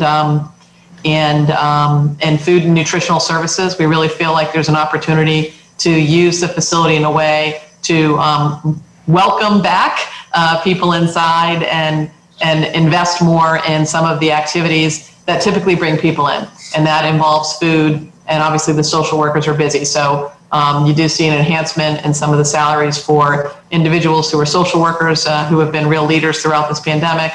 We also have some enhancements in salary, I know, for Rosanna Donahue, who's been doing a lot more translations. Mm-hmm. And then the food services position, we've ramped that up a bit to try and enhance some of the food offerings in the COA as part of the CLC. I think that's the vast majority of them.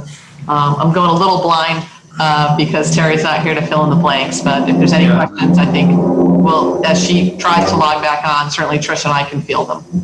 Thank you, and I'll let the record reflect that Councillor Dibble has returned. I will, if Councillor Krasinski would like to remain in here for this matter, since we started with you in here, I'd love to keep you around for a bit before you can drop back to listening. So he made a very good stand-in. Teresa, hold on a second, Councillor. Teresa, good to have you back. The mayor just went through a lot of the departmental issues, if you heard any of them, but if no, I did not. Nope, if you could pick up, we'd love to hear it. Thank you. Okay, I had to relog on. Sorry about that. I'm up here on Cape Ann. I don't know what happened. Yeah, but, internet's like that on Cape Ann. I have a lot of customers up there. So I think what Trish said, and I'm sure the mayor echoed, just the kinds of things the staff addressed, like food insecurity, out of the box thinking with programming, still transporting people to very necessary medical appointments, and we're back in full with transportation, and nutrition.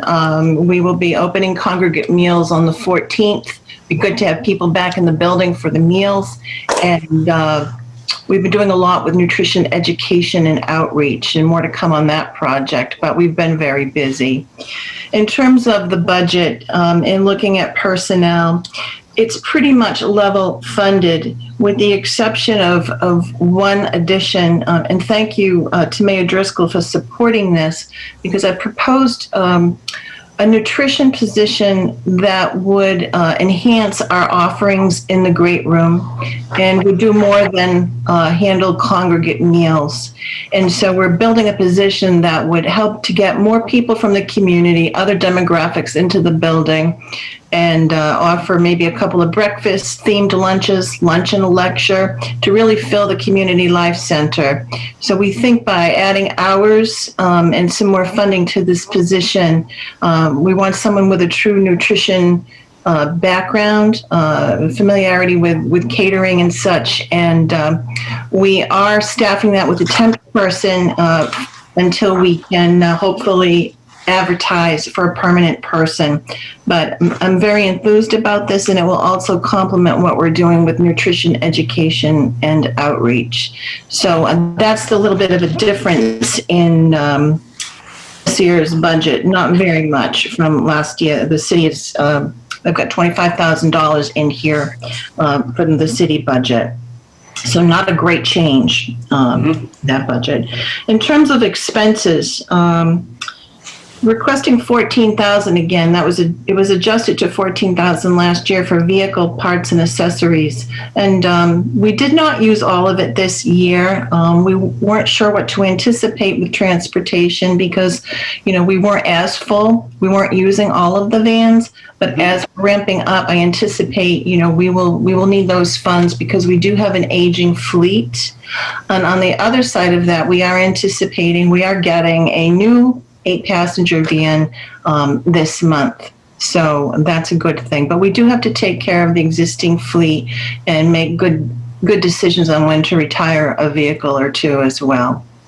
So that's really the only major change. It's really not even a major change. So it's pretty close to being level. Great, thank you. Questions or comments from members of the committee? Councilor Dibble.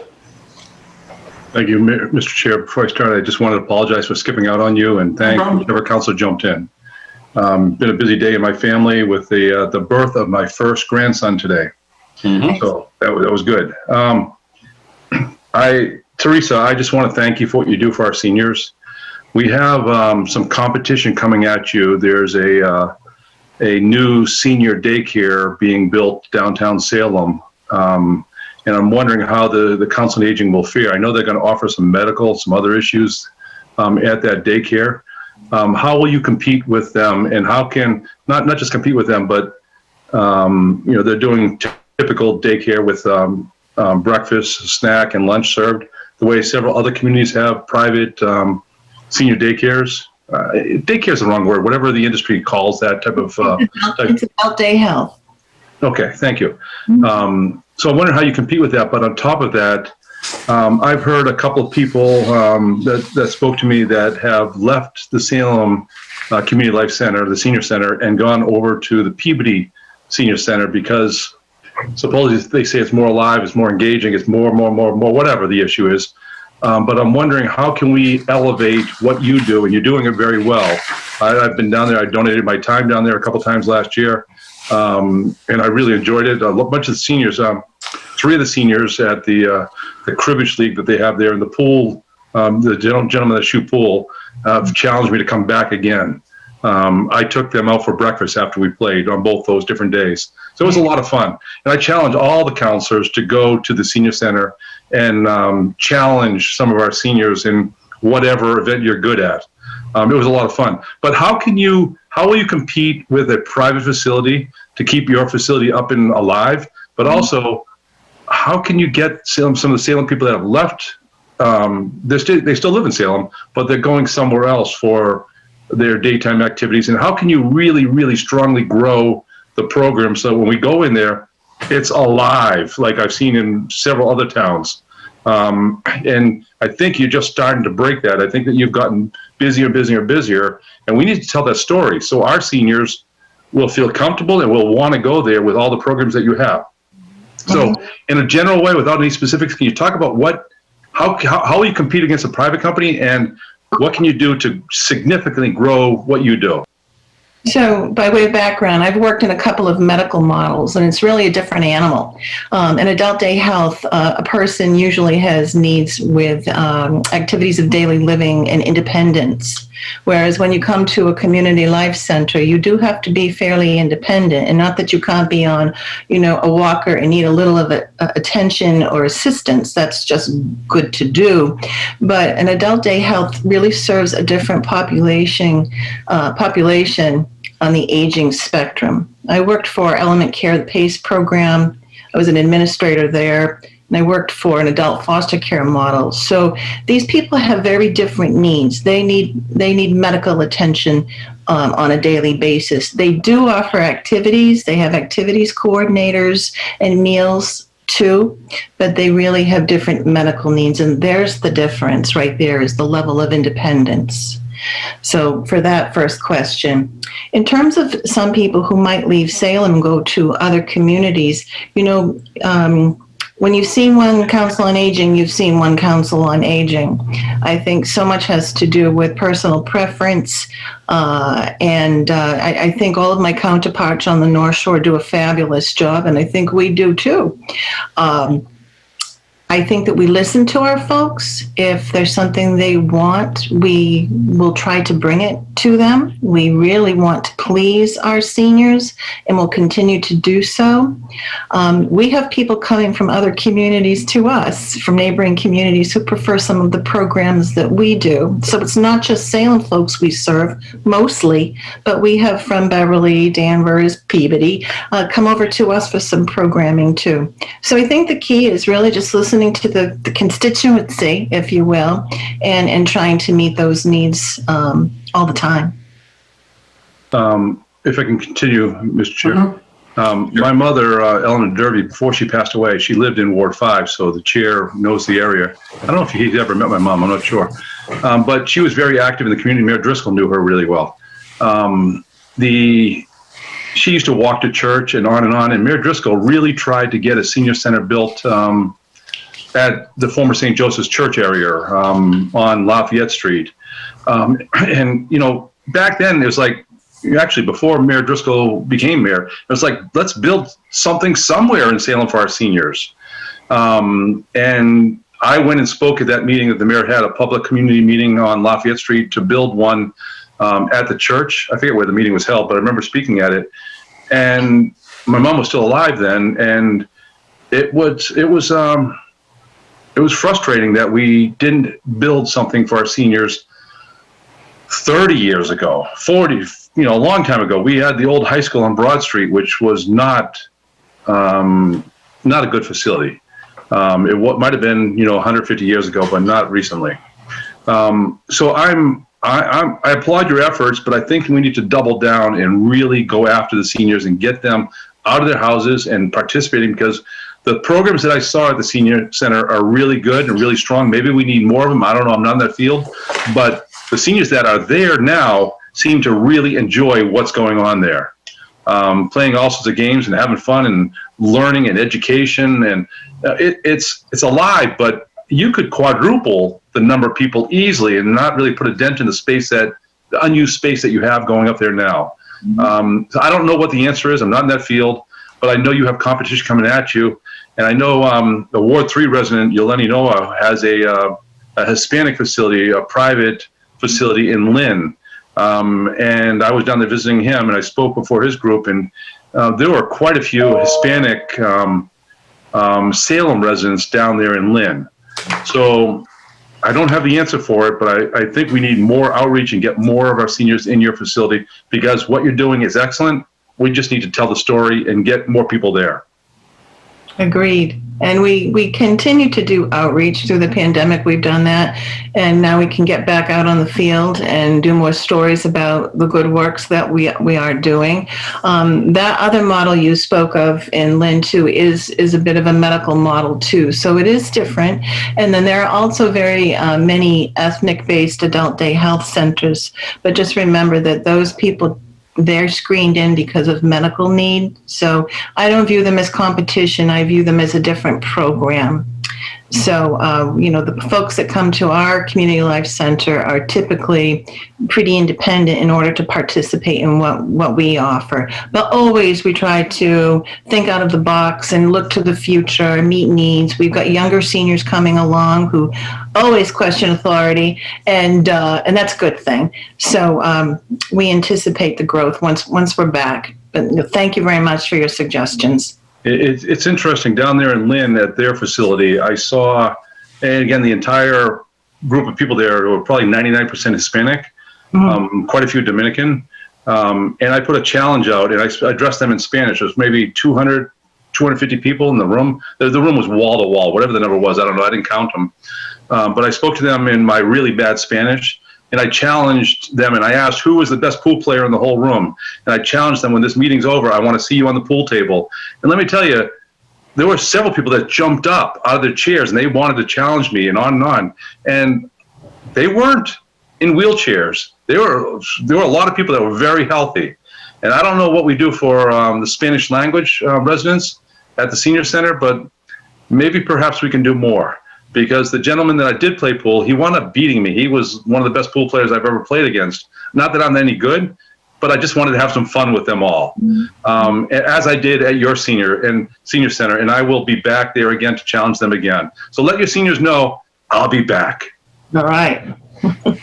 Thank you. Okay. Any other questions or comments regarding the Council on Aging work?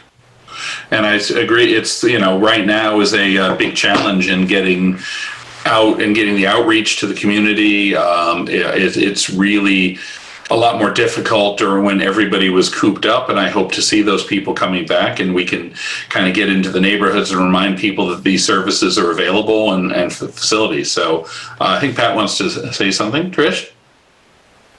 Yeah, I just wanted to add, as always, Salem seems to be kind of the leader when it comes to our surrounding towns and communities. So again, kudos to Terry and Kathy McCarthy, our program manager for both COA and Parks and Rec, because and I think Terry can attest to this, that when we were talking to other communities and other Council on Aging and Parks and Rec, and there was not a lot being done throughout this whole COVID.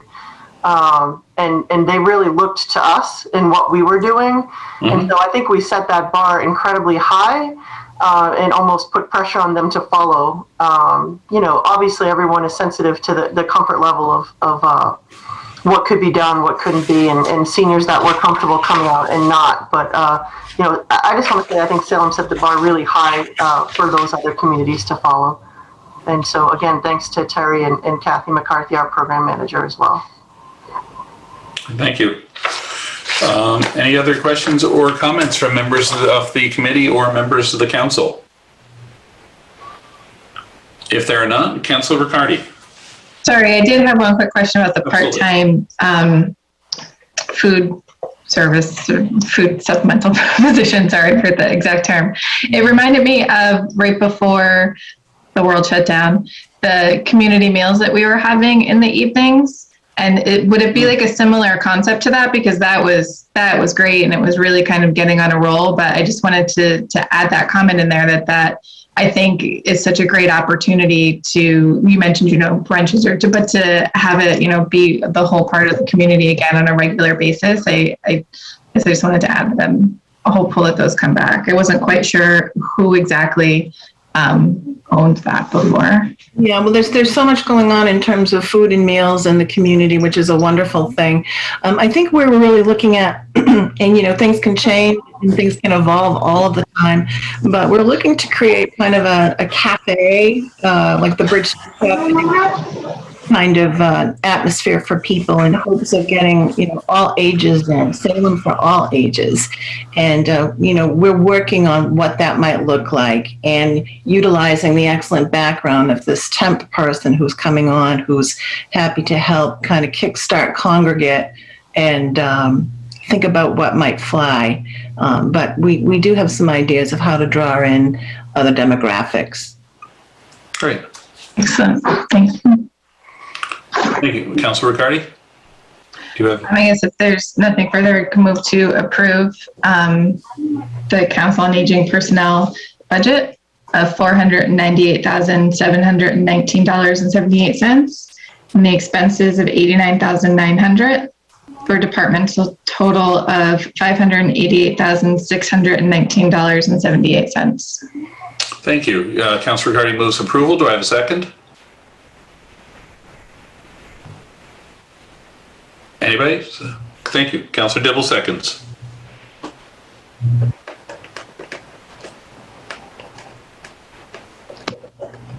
So we have a motion for Councilor Riccardi to move for approval of the Council on Aging personnel budget of $498,719.78 and expenses of $89,900 for a departmental total of $588,619.78, seconded by Councilor Dibble.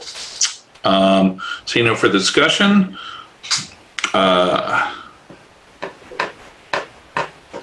Councilor Riccardi? Yes. Councilor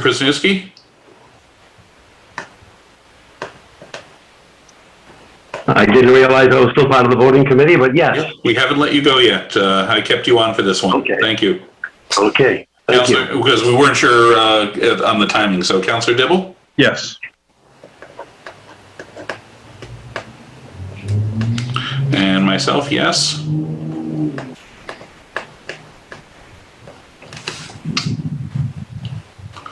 So on the matter of the Council on Aging departmental budget, we have 4 councilors voting, 4 in the affirmative, none in the negative, 1 recused. The matter carries. Thank you. Thank you to Trish and Terry and all the entire crew from the Recreation Department and Community Services, and thank you to Councilor Krasniewski for his service filling in. I hope you enjoyed your time on finance. It was a good initiation. Thank you very much. Okay, thank you. We'll move now. Just take a moment to check everything here. The last thing we have to cover right now is the planning and associated budgets. That's tab 18. And that covers multiple additional services and departments through that. So the first thing we have, we'll go through these in the order in which we have them inserted in here. First on that is Conservation Commission, just for everything. Second is Planning Board, just so everybody's aware. And then third is General Administration. And then we get into, I believe, Historic. So we'll start out with the Conservation Commission because that's the order that these are in. And then there's Market and Tourism. So we have Tom Daniel here, the city planner. I'm not sure if we have anybody else. Also, let the record reflect that Councilor McCarthy is no longer recused and is back with us. Here I say hi, Bob. So, Tom, if you can get things started, please. Sure, thank you. And Mr. Chair, if I can just speak generally about all Absolutely. the things, great, thank you so much. And Councilor Dibble, congratulations on your good news. That's really exciting. So just, following up on what Trish and Terry said, I just really want to say a big thank you to the staff and the planning department. A really rough year for everybody. Several staff here have young kids. Others have other family needs, and people just figured it out, and continue to get the work done. Just a lot of dedication. I just want you to know there's a really hardworking, dedicated team, and I'm really grateful for their work. By planning, our nature is collaborative, and this pandemic just provided other opportunities for more collaboration. We jumped in, figured out Zoom, working together. We really didn't miss a beat. Just like Trish said, our board meetings continued, permitting continued. And what's more is that we were able to make some improvements. So, our board members now get everything electronically. Those applications, we're using online permitting. Members of the public can see all the materials that are before a board because everything's posted now. And we've also streamlined the process for public comments. So those are really good things and things that we'll be able to keep with us as we, eventually move back to in-person meetings. We did have a few delays on a couple activities, but really we're able to keep moving forward in all respects, planning, policy, projects, doing things differently, municipal harbor planning, Highland Avenue corridor planning, needing to use different tools to have that engagement that's so important to the work that we do. And I think we're all really looking forward to having, to be able to meet with people in person, but also wanting to keep some of those elements that were beneficial from remote participation. We heard from a lot of people, they like the convenience of being able to participate remotely. So in addition to the regular board permitting and the planning work, projects, we were talking about Charter Street Cemetery, the new visitor center there. Patty Kelleher managed. That was a big project. Took many years to line that up with grant funding and coordination with Mass Historic. So that's great. So we run the gamut of projects that take many years, and then at the other end of the spectrum, Julie Berry kind of created a sculpture garden along the new harbor path. She kind of pulled that out of thin air in the matter of maybe 5 weeks. It was pretty impressive. A lot of the work that we do involves securing grants. So over the past 12 to 18 months, we've been able to get about 3.3 million in grants, in addition to 2.4 million in CDBG and home. So that's about 5.7 million, and then we've got another 1.2 million in the pipeline that we're waiting to hear back from over the next couple of months. And those grants fund all sorts of different things, park projects, infrastructure, planning studies. Obviously, the CDBG funds go to support some of our local nonprofits and services that they provide to members of the community. So that's our regular work. And in addition, just like everybody else, we took on a lot of other responsibilities in terms of responding to the pandemic. I want to thank Amanda Chinkola and Jane Guy, who were really key in identifying resources for rental assistance. And Kate Newhall-Smith, who with me, Kate's just done a phenomenal job. We've been working extensively with the business community, the Economic Development Recovery and Response Revitalization team, has been tremendous. So talk about collaboration. We've got partners. I want to acknowledge them. I've done it before, but they've done so much work that, Councilman Medora is part of that team. Beth Debsky from the partnership, Laura Swanson from the Enterprise Center, Kate Fox from Destination Salem, John Andrews with Creative Collective, Kylie Sullivan with Main Streets, Marina Sostuk from the Chamber, and Lucy Corchado from the Point Neighborhood Association. So we've been meeting for at least once a week for 14 months. And other communities have been able to look to us, just like Terry was saying, and Trish, and we're happy for that, this group has continued to meet, been super dedicated, really sharing and communicating out information. Our newsletter has gone out basically roughly weekly. A couple of times we've skipped a week. That goes to 300 subscribers and then is shared out to about 5,000 readers totally in total. Everything is bilingual. All of the work that we've done has been in English and Spanish. And that newsletter has been a really key vehicle for us to communicate with businesses. And we've wondered, is it still relevant or not? But, Kate Fox looks at the click-throughs and the opens and things, and we've got really high percentages. I don't know what those numbers mean relative to anything, but, according to her assessment, it's still being valued. The other channel has been hearing from businesses. So we've done a lot of information gathering through surveys and focus groups and really listening to the businesses about what their needs are, which have changed a lot.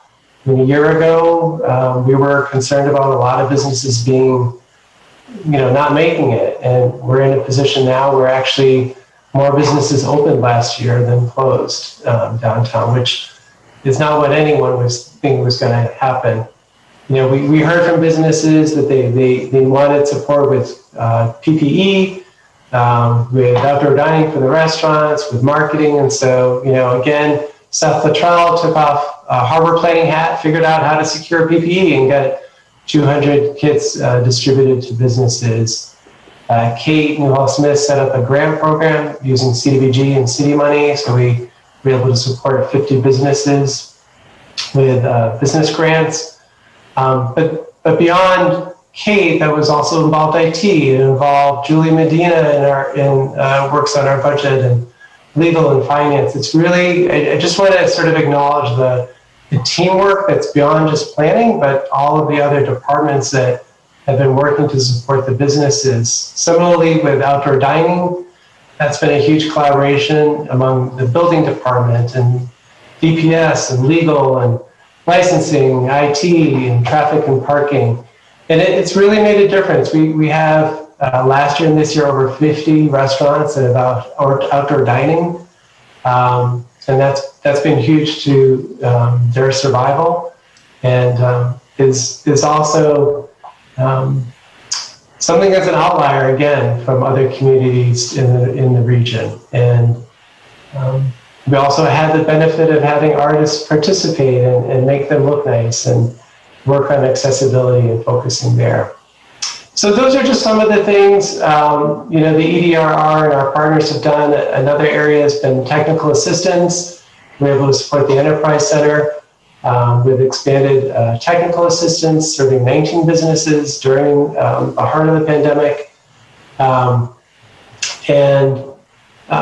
Building from some of our typical work, you know, often businesses are looking for financing. This past year, we set up a new loan fund, $1 million loan fund. This is not public money, it's all private money, working with Essex County Community Foundation. We have $1 million from local banks with backing from Essex County Community Foundation. That's partnered with technical assistance from a consortium of technical assistance providers like North Shore CDC and the North Shore Latino Business Association, the Enterprise Center, et cetera. And that loan program is really focused on businesses that aren't bankable. You know, they couldn't get conventional financing. So it's a way to support small businesses and new entrepreneurs who have a good plan but need some help. So with the technical assistance, they're able to get to a spot to be successful and to grow. So very excited for that, and appreciate the collaboration and partnership with ECCF and the local lending, local banks, and the technical assistance providers. And then, you know, another part of what we do day in and day out that we were doing during last year that we're still doing today is trying to help businesses find new spaces. So this can be prospects that are looking to come to Salem, or businesses that are here that are looking to grow. So, you know, for instance, Tropical Products, it's a business last year that the CEO at Burnham reached out last June, and you know, we worked trying to help him find a spot. I connected him with a broker for the site where he is actually going forward. It's very exciting. But that didn't work out initially. So, you know, then we worked on another site and another site, and then eventually it went back to the site that he's at now. So again, just this collaboration, we're fortunate with, I think, just a wonderful staff and all the departments willing to work together. And then Salem is really fortunate to have strong partners in the community that we're able to work with as well. So thank you for that, Mr. Chair. And regarding the Conservation Commission budget, there are no changes. That's a level funded budget request. Thank you. Any questions specifically to the Conservation Commission side of the budget? This one is a, this one is a fairly minor one. Councilor Dibble. Thank you, Mr. Chair. Tom, good to see you. You guys have continuously done a good job over there. I questioned a couple of things, so I got a few questions. Right now, I'm the City Council liaison to the Conservation Commission, so this is right up my alley. And just for a little history, between 1986 and the year 2000, I was one of the senior planners for the city, and one of my subtitles was the Conservation Administrator, where I attended a heck of a whole lot of Conservation Commission meetings. This is right up my alley. I had recently met with Kate Kennedy, your new Conservation Administrator, I think her title might be, I'm not sure. Doesn't really matter, but she deals with the Conservation Commission. Can you explain what happened to Brittany Dolan, who I tried to reach out to and found out she wasn't there anymore, and where did she go, that type of thing? And then I have a couple of comments and concerns. Yes, so Brittany Dolan left earlier this year. She took a position in a different field for a firm that does work with energy efficiency in homes. Okay, that's a good field. Thank you for that. I enjoyed speaking with Kate Kennedy. She came out on an issue that we're having. I can't believe we're revisiting this issue, because when I was an intern at Salem Planning Department back in 1986, I remember a former employee, Dale Yale, and somebody else debating an issue of the Legs Hill Pond. So Tom, can you get Kate to act on my request. We got two neighbors fighting over what the level should be and adjusting or supposedly adjusting the height of the pipe that's connecting Lakes Hill Pond to the outfall that goes to Lakes Hill and the Forest River. That was a really, really bad episode that happened 3.5 decades ago. And now it seems to be in former assistant engineer Michael Collins, who's now over in Beverly, worked on that situation and had it resolved. But I need to get some response on that issue, because supposedly one house is cracking the foundation and the walls and on because the pond has changed in elevation. I thought that problem was all corrected about 20 years ago. Might be wrong, 15 years ago, 25 years ago, I don't know when it was corrected, when a new very large pipe was installed where there wasn't a culvert anymore. So I need to get a response from Kate Kennedy and you. Actually, I'm asking you. Give me a call tomorrow. Let's get that resolved. The city engineer was supposed to go out and check to see if the pipe had been tampered with or not, based upon the city of Salem's plans that are on file and what the pond elevation was supposed to be. I'll skip over that. There's a whole lot more to that I could discuss here for the next 2 hours, but I won't do that. The separate issue, some 2,000 residents signed a petition last summer asking for the city council and the city to work on a couple of conservation issues, one being updating our wetlands ordinances, and two being updating our flood hazard overlay, I think it's called. I don't know a whole lot about it, but I do know a whole lot about the details of that, because I think those two ordinances from, I don't know, 30 or 40 years ago were pretty outdated back then, and they're basically the same right now as well. But the 2,000 people, and I was not one of them, I don't think, that signed that petition, asked that the city council and the city work on this thing and have the review done, and then the thing voted on by December of 2020. So now we're 6 months later, or whatever the math is on the calendar, and not much has happened to that. This is a conservation issue. So I met, and I'm the Conservation Commission liaison this year, and I was at a meeting with them in January. I've attended a lot of their meetings this year. And I asked the question about what's the status with the updates of this? Why the delay of 5 months on this? And they said to me, Steve, we just got it 2 weeks ago. So somebody sat on it somewhere for 5 or 6 months. And now we're not having any public meetings on it, public comment on it, or anything. It's like it's invisible, it's gone away. Can you speak to that 2,000 people petition and updating those two ordinances, please? Sure, I'd be happy to speak to it. You know, the petition is not something that came to the planning department, so I can't speak to, you know, when it was done. That's not part of, you know, it wasn't something that was transmitted by the council to, you know, as a work item, but several years ago, the Conservation Commission was interested in working on looking at regulations, and the conservation agent at the time worked with the Conservation Commission to start framing that out. And then, as happens with many commissions, they're really busy, and that fell to the wayside. Then this fall, the Overlook Acres project generated some interest in wetlands regulations again. I had a conversation with a member of the planning board and Councilor Marcello, and spoke to the Conservation Commission chair and staff, and said, you know, maybe the stars are aligning and we can devote some time to doing this. And so that was late last fall, November-ish, October, November-ish, and we started reaching out to volunteers from the Planning Board and the Conservation Commission to work on this, and we've continued to work. The initial hope was that we'd be able to do things within the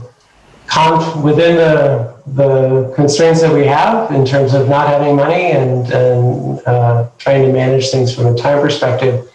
As we got into it, it became apparent that this was going to take some more time and needed more public engagement than what we had envisioned. We expanded the working group to include other members of the community, and so they've met twice. As you know, we came into the council, into the Conservation Commission to request funding for a consultant to help us validate the work that we're doing and also to help facilitate community engagement. So we got that funding, which we're appreciative of from the council and the Conservation Commission. We put out a request for proposals, we conducted interviews, and today we started the awarding of that contract to Beals and Thomas. So they will be on board, and we'll be able to meet again with our working group. As we do with many of our planning and policy processes, we have a working group that helps guide the work of the consultant, and we'll be setting up the broader community engagement meetings over the summer. Great, thank you. Can I ask how many members are on this working group that are working on these two ordinance changes? Are there any city councilors on it as well? Councilor Russillo and Councilor McCarthy are on it, and I want to be clear, we are focused on the wetlands regulations. This body is not focused on the flood hazard overlay district. That may be another area to tackle, but the charge of this group has been with the Conservation Commission and the Wetlands Ordinance and the Wetlands Protection Act. Okay, great. Thank you, Mr. Chair. I'll follow up with Tom Daniels later. Thank you. Thank you. Any other questions related directly to the Conservation Commission's work or that budget? If there are not, Councilor McCarthy. Thank you, Mr. Chair. If there's no further questions, I move to approve planning conservation personnel in the amount of $28,879.40. I further move to approve planning conservation expenses in the amount of $800 for a department total of $29,679.40. So, Councilor McCarthy moves for approval. Do I have a second? Seconded by Councilor Riccardi. So, Councilor McCarthy moves for approval of the conservation personnel budget of $28,879.40 and expenses of $800 for a departmental total of $29,679.40, seconded by Councilor Riccardi. Seeing no further discussion, I'll call the roll. Councilor Riccardi. Yes. Thank you. Councilor McCarthy. Yes.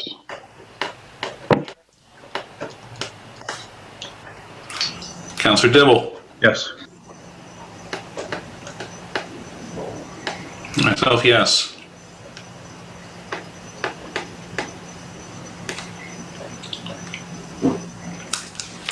So on the matter of the planning conservation departmental budget, we have 4 councilors voting, 4 in the affirmative, none in the negative. The matter carries. Moving on to the main planning board, side, we have a personnel and expenses budget there as well. Tom, anything that you want to point out on this? Yeah, this also, like conservation, is level funded. There aren't any changes. So if I see, there's the small step increase for Mason on his side, but yes, yep.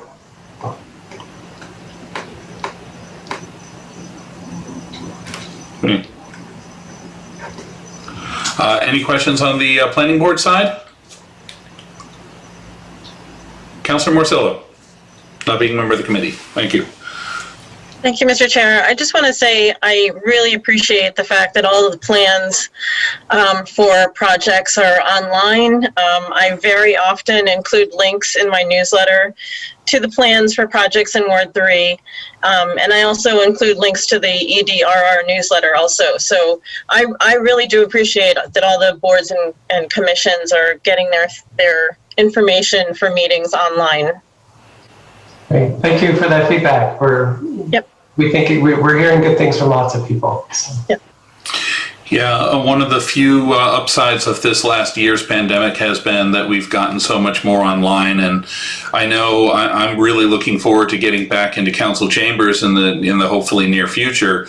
But at the same time, I want to hope we can preserve, with our boards, commissions, and with the city council, preserve as much ability for citizens to participate remotely as possible, because it's really opened the door to a lot of people who used to never get involved in meetings. And I think, we're seeing a lot of new faces, a lot of new names, a lot of new people willing to comment and, and interact. And I think that's been tremendous. It used to be always, it was just, in a chamber or in the planning board room for a meeting, it was almost always the same people over and over coming to those, and they still participate, but now there's a lot of new faces, and it's really good. And getting all that documentation online for projects and for proposals, so it's no longer mysterious what they're getting. It's really easy to get the information, so I do applaud that we're seeing that. Thank you. Thank you. Any other comments or questions?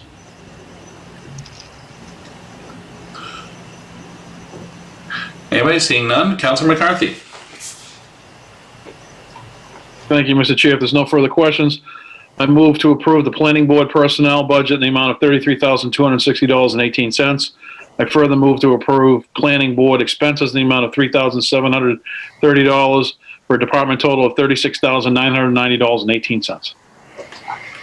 Okay, Councilor McCarthy moves approval. Do I have a second? Seconded by Councilor Riccardi.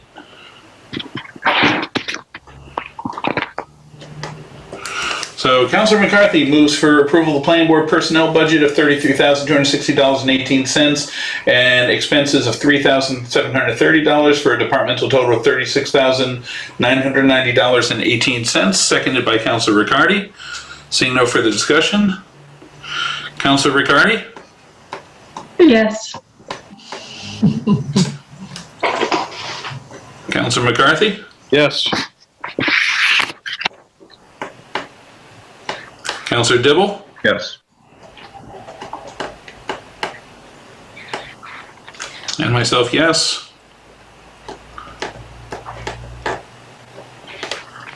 So on the matter of the planning board departmental budget, we have 4 councilors voting, 4 in the affirmative, none in the negative. The matter carries.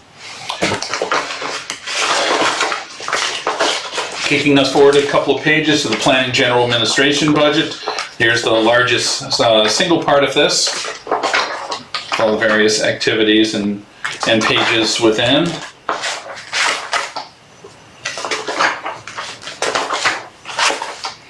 So we've discussed a lot of the departmental side of things and the challenges that you guys have faced over this time, but if there's anything specific you want to point out on this budget, Tom?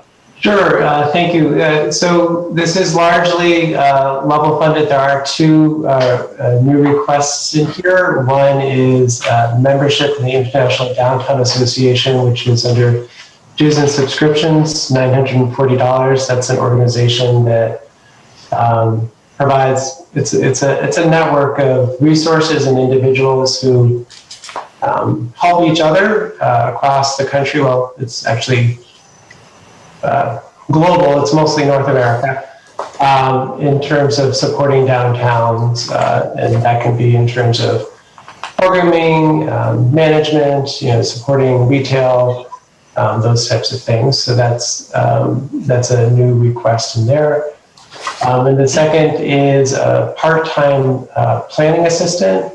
So this is a position that would be working with planning staff on just general administration and specifically working with Julie Berry, the arts and culture planner for Old Town Hall, the management and booking of that. There's sort of, Old Town Hall has a lot in it. There's the facility itself and work to make improvements to it. There's the maintenance of it. There's the arts and culture programming of it. And then there's the management of just the private bookings and things for weddings and the such. It's a lot of, particularly for the private events, people are looking at weddings or birthday parties, things like that. It's a lot of facility management. So this part-time position would support with that. Old Town Hall is what's been, it's great that it's been available for testing over these many months. Julie's got some things coming starting in July when it can open back up for some programming and bringing that vitality back into the building that has so many other benefits. People come downtown to go to an event, but they also go out to dinner or go shopping and just enjoy the space. So those are the two requests section of the budget. Thank you, Councilor McCarthy. Thank you, Mr. Chair. Through you to Tom. Tom, I just want to say once again, last year as council president, I had the privilege of attending all the daily staff meetings. And when we went through the whole COVID thing, and the amount of work that you were doing remotely and with your staff in order to, you look at all the initiatives that were put into place, and there's like, I don't know, 5 pages of them in here. And it was amazing what you and your staff was able to accomplish and how you were able to pivot and get the things done and put programs in place to help our businesses and to help, it was just amazing. And I just want to say that I witnessed it personally, and I just want to go on the record as saying it right now. But the only real difference in the planning expenses is contracted services. The adjusted budget for 2021 was $74,175, and you're back down to what seems to be a typical budget for the last 2 cycles, which is more around 22,000. Can you explain what the uptick was in contracted services and how you're going to get by without the additional contracted services Yes. moving forward into this fiscal year? Sure. And thank you, Councilor McCarthy. I appreciate the acknowledgement there of the work with the department. The uptick was funding actually that was carried forward from last fiscal year. So that's where the adjusted budget number comes from. And the 20,000, it's 22,500. That's kind of been our standard amount. The 20,000 for consulting services, those are things where we need to bring in a consultant to help out with a project. And then the $2,500 was new that we added last year for translation and interpretation services. Oftentimes when we're doing community engagement, we're scrambling to find money to have interpretation or translation. So last year we made the request to add that in so that we'd have funding available without having to scramble looking for it. So we're comfortable with the 20,000 and the 2,500, and in the instance where there's a unforeseen need, then we would come in with a request to council.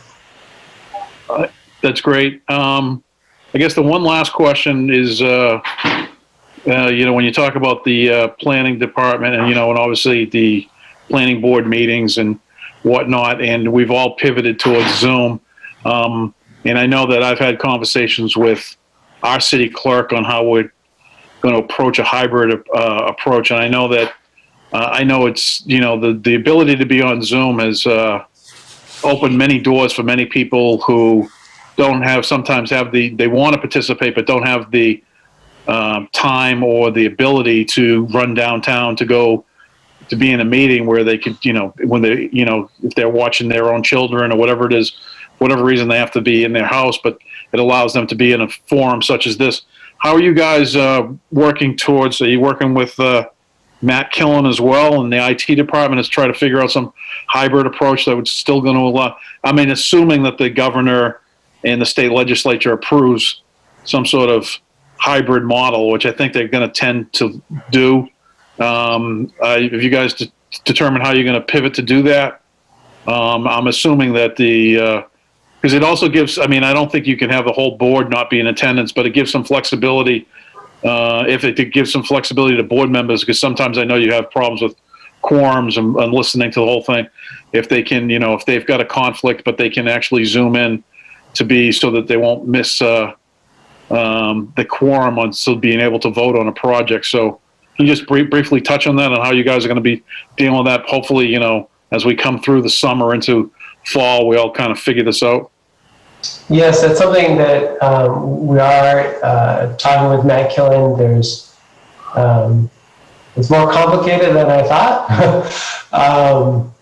which there is. Yeah, no, and so it's looking at, you know, how can it work so that you've got the audio that's going to work, and a lot will depend on what the governor signs and what that looks like in terms of flexibility, not just in terms of having hybrid or having board members participating remotely, but also just in terms of, you know, does a video camera need to be on everybody at the same time or not?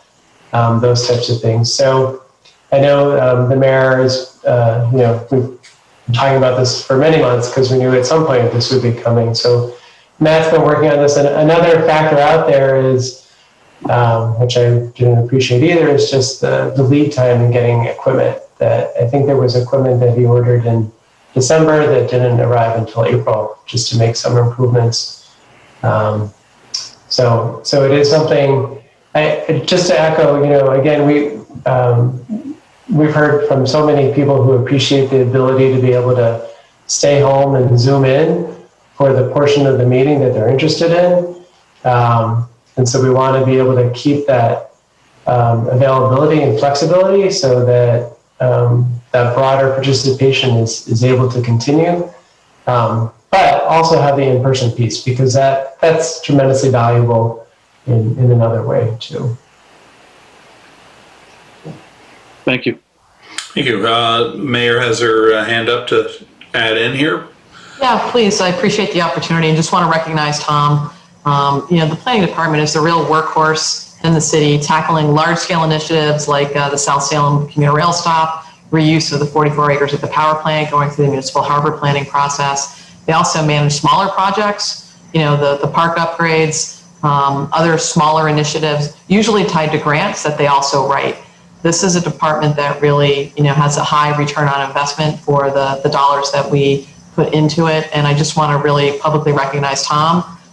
He's got one of the larger departments in terms of staff, and there's like a lot of plates spinning, and I'm always adding more to the plates. And he delivers service with a smile and keeps it all moving forward in a way that ensures the city's best interests are in mind. The work with the Economic Development Recovery and Revitalization Task Force was nothing short of, you know, just magical. I think that's why we're going to have such a strong, you know, bounce after this pandemic, because we've just laid incredible groundwork. It's very aligned with organizations and businesses in our community, strong touch points trying to address needs. You know, we had PPE on the street, literally to businesses when you couldn't get masks, when you couldn't get gloves, when folks were trying to reopen and couldn't do it without these precious items.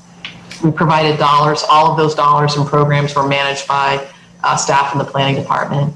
And as we think about, you know, new initiatives that come next, there's always a hand from historic preservation work at Charter Street Cemetery, something we talked about in another budget, right, to the work at Old Town Hall. We're going to have an arts festival this weekend that the public art planner, along with Salem Main Streets, also Salem funded, a planning department funded and managed entity. You know, there's so many touch points within the planning department, and I just really want to thank Tom for all the work he's done throughout this year, in particular, knowing that the extra challenges we had, it was a weighty time, right? Businesses were really concerned about making it to spring, and we set a goal: if everybody makes it to spring, what do they need? Individual one-on-one calls lined up as a team to talk about technical assistance, to funding, to making sure we're connected people and being that bridge to other resources that existed within our community. So I just want to really call out it happens every year, but this year obviously was extraordinary.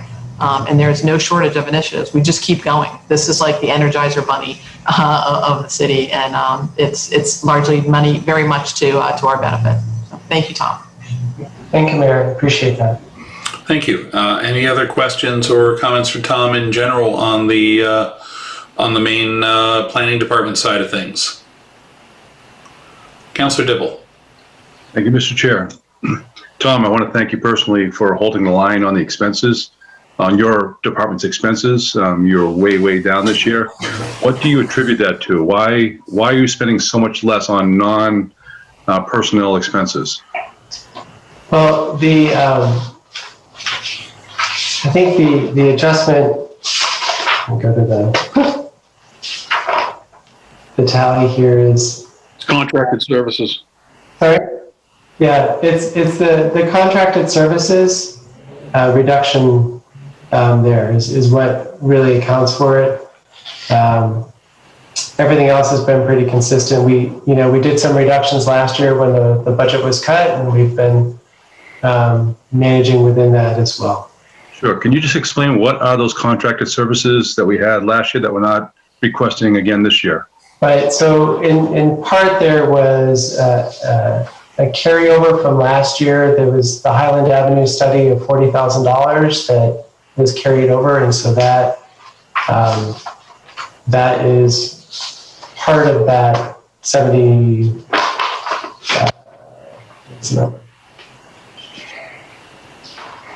Yeah, Councilor McCarthy had asked that question earlier. Yeah, it's part of that 74,000 where, so the adopted fiscal 21 was 23,675. The adjusted fiscal 21 is 74,175. And so part of that is this $40,000 carryover that increased that adjustment. With so many Salem families suffering and the tax bill keep going up every year, I thank you for holding the line there. It looks like, and I've been to the planning department many times, it looks like the planning department is growing and has been growing for a few years or so, growing slowly. A lot of new faces up there. And I see that there's 2 new positions that you're creating here. With this budget, the way that it's printed up, it's tough to track down and to add them all up, but you have to bounce from one section of the planning department to another, from conservation to planning to on and on, to get the different divisions, if you would, within planning department, to see what the salaries really are and how many new employees, how many employees you have. But I counted maybe 14 or so of the more permanent full-time type people. I don't know how true that number is, but I'm concerned that we're adding new positions now in the department when we don't have the money, or we're hearing from homeowners that they don't have the money for their tax bill that keeps going up every single year. So this is no slant on you, Tom. I like you. I like the whole department. But I'm going to move right now that we delete that we reduce the budget in an amount equal to the 2 new employees.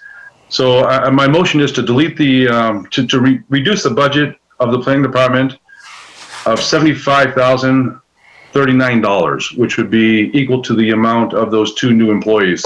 I think that we just can't absorb the additional expenses here and so many other places in the entire budget. So, Councilor Dibble, you're moving to reduce, hold on. Yeah, Mr. Chair, I know that we can't identify. Yep, no, I just need the dollar amount. That's all that matters here. Oh, I'm not saying new employees, I'm saying the dollar amount. I understand that, Councilor. The motion just needs to be a specific dollar amount. Right, I was just repeating the dollar, $75,039. Hold on. By 79,000 and 79 and what?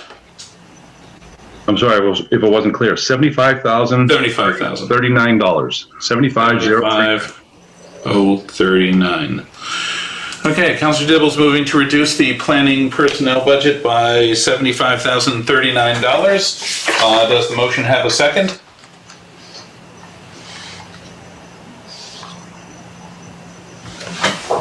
Seeing none, the motion fails. Any further motions?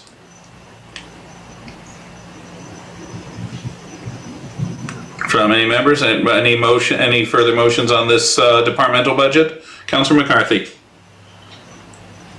Thank you, Mr. Chairman. If there's no further discussion, I move to approve the planning personnel budget in the amount of $599,845.50. I further move to to approve planning expenses in the amount of $82,270 for a departmental total of $682,115.50.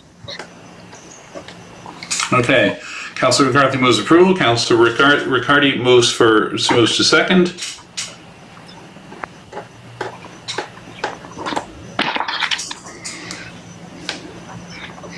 So, seeing no further discussion. Councilor Riccardi. Yes. Councilor McCarthy. Yes.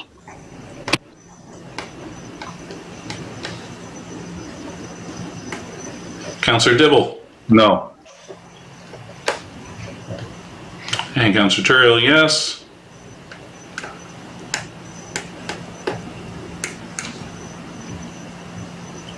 So with four on the matter of the planning department department total, we have 4 councilors voting, 3 in the affirmative, 1 in the negative. The matter carries.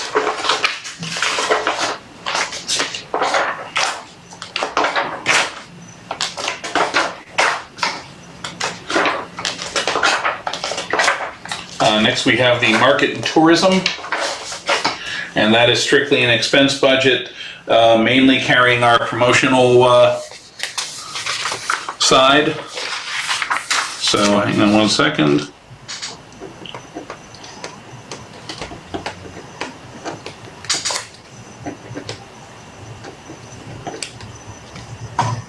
So on the market and tourism side, I noticed there's a uptick on the promotion marketing budget. If you wanna, is that the Destination Salem carryover, or is that straight marketing expenses? So that's, Mr. Chair, that's Destination Salem. It's restoring it to fiscal 20. Oh, actually, I see something else. I see the public art programming is in there as well. Yes, yep. So last year in June, for the budget reduction, we reduced the Destination Salem funding, the trolley funding, and the public art program. And so this budget would restore those back to the fiscal 20 amounts. There's an additional $10,000 under public art, working with the Public Art Commission. One of the areas of need was looking at conservation and maintenance of the public art collection. And then there's also $15,000 added here for downtown programming. And there's a shift in working with DPS on, there's a reduction on the renovation and repairs line, looking at the restrooms on Artist Row, working with DPS on those. So that's moved over to the DPS side. Yes. Yeah. Okay, thank you. And I asked, so what kind of stuff are we looking to do as far as programming in the downtown? That's I mean, I think one of the areas we're hoping, Counselor, if I could weigh in here, Sure. is some of the public parks we have support for some of we normally would have a full array of festivals. We know none of the festivals took place last weekend, or last year, rather.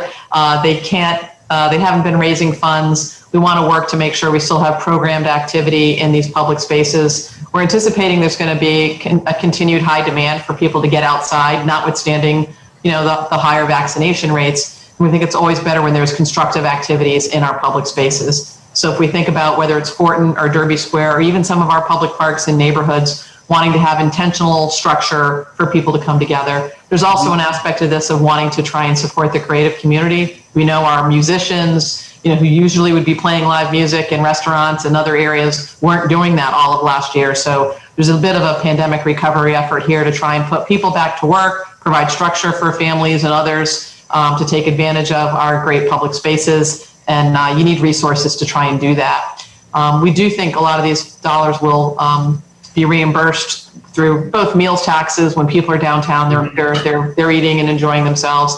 I think the other area is because we waived liquor license fees last year, we didn't have the normal complement of sort of downtown promotion fund dollars that some of the liquor license fees go into. So we're looking to offset that loss in revenue and ensure that we can schedule programming. It'd be great to have things happening in both parks and downtown public spaces in July and August. We think about the Willows. We've got a project going on there. We've got a band shell. Can we play a band to be there, which will be a draw, and entice residents to go there, and then give constructive activity for people to do when they're out. It's just one example of many.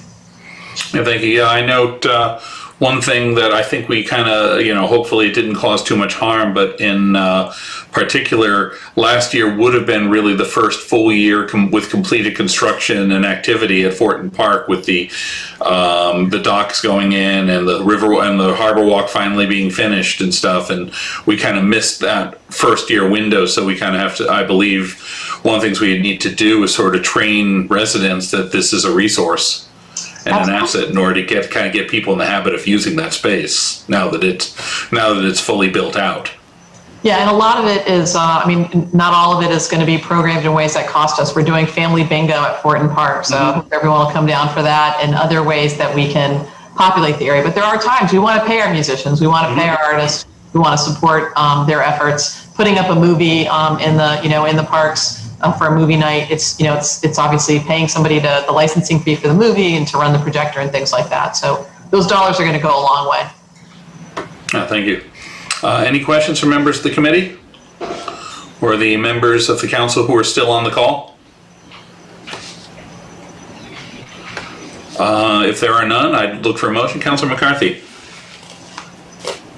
who just went blank there for a second. No, I hit the wrong button. Yeah. If there's no further questions relative to the planning and marketing tourism expenses, I move to approve planning and marketing and tourism expenses in the amount of $311,950. Okay, Councilor McCarthy moves approval, seconded by Councilor Riccardi.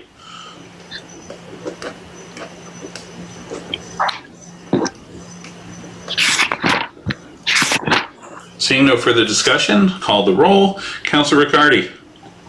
Yes. Councilor McCarthy. Yes. Councilor Dibble. Yes. Myself, yes.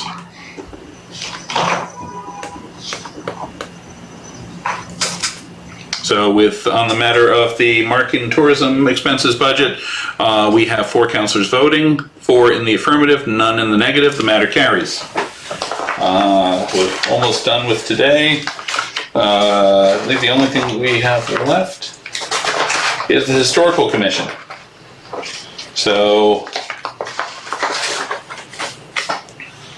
And that's once again a fairly small piece of the pie, but Tom, if you could bring us through anything. I noticed that budget, it's a small budget, but it has a big drop on the expense side percentage-wise. So just a little curious as to what's the genesis of the change there.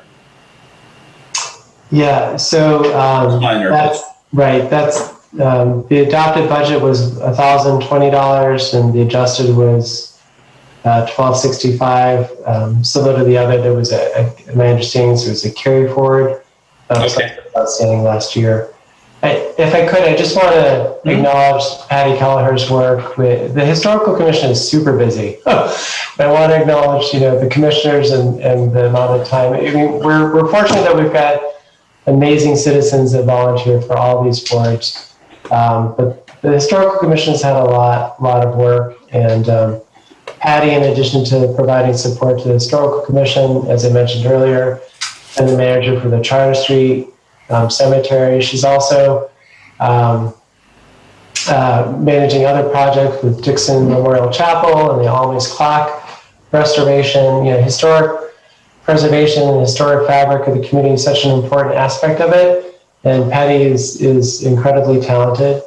We're also working on, I'm chuckling because this is something I'm really excited about, and it's nothing that you will see, but it's just the Historical Commission's guidelines notebook being updated. And this is something that we got a grant for, and we have a consultant that's working on it. And the project will just make this tool so much more useful to residents as well as contractors, as well as the commission.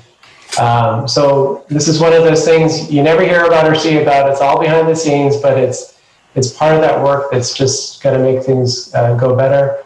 So really excited about that. And then also the demo delay ordinance moved forward as well.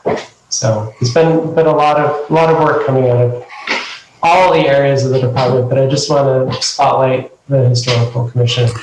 Thank you. I'll note that I'm really excited about that updated demo delay ordinance coming through, and I know I think we'll probably be getting that through in the next, once we've got the budget through us, probably getting that through, for the summer. I'm really looking forward to getting that, and I had to work with the Historical Commission last year when we were doing our house painting, because it's the district. They convinced themselves when they saw, my wife on the call with me as a former member of the commission.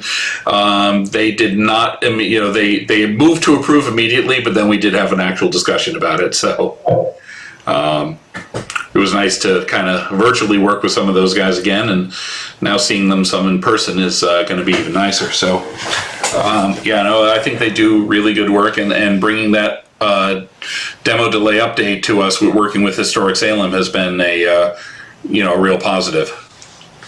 I'll just also add, if I might, Councilor Terrell. Yes, please. Having a full-time preservation planner has also allowed us to put together a preservation partners group and leverage all the other historic preservation, resources, advocacy groups in our community. And, as we work on projects, whether it's the Charter Street Cemetery or Pioneer Village, or just updating the inventory of historic assets, like, it's invaluable to have that collection of individuals, and we come together regularly, and other communities don't have that. They also don't have the embarrassment of riches we do with respect to historic resources, but the investment that we're making in having a full-time historic planner, both the grants we get from Mass Historic Commission and the work we do to leverage preservation partners within our communities, is really solid, and I think an envy of a lot of other places. So I want to thank the council for always supporting these initiatives. Yeah, thank you. With all due respect to my friends and neighbors in in our adjoining towns, historic Peabody, man, historic Beverly, I don't think so. We got this part. So, any comments, Councilor Dibble? Good, thank you. If there's no other questions, I move that we approve the personal and non-personal expenses in the total amount of $32,924.14.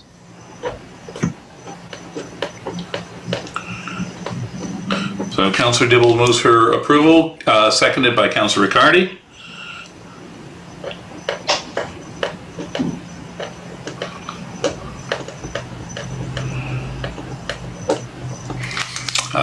So Councilor Dibble moves for approval of the Historical Commission personnel budget of $31,904.14 and expenses of $1,020 for a departmental total of $32,924.14. Seconded by Councilor Riccardi. Seeing no further discussion, Councilor Riccardi.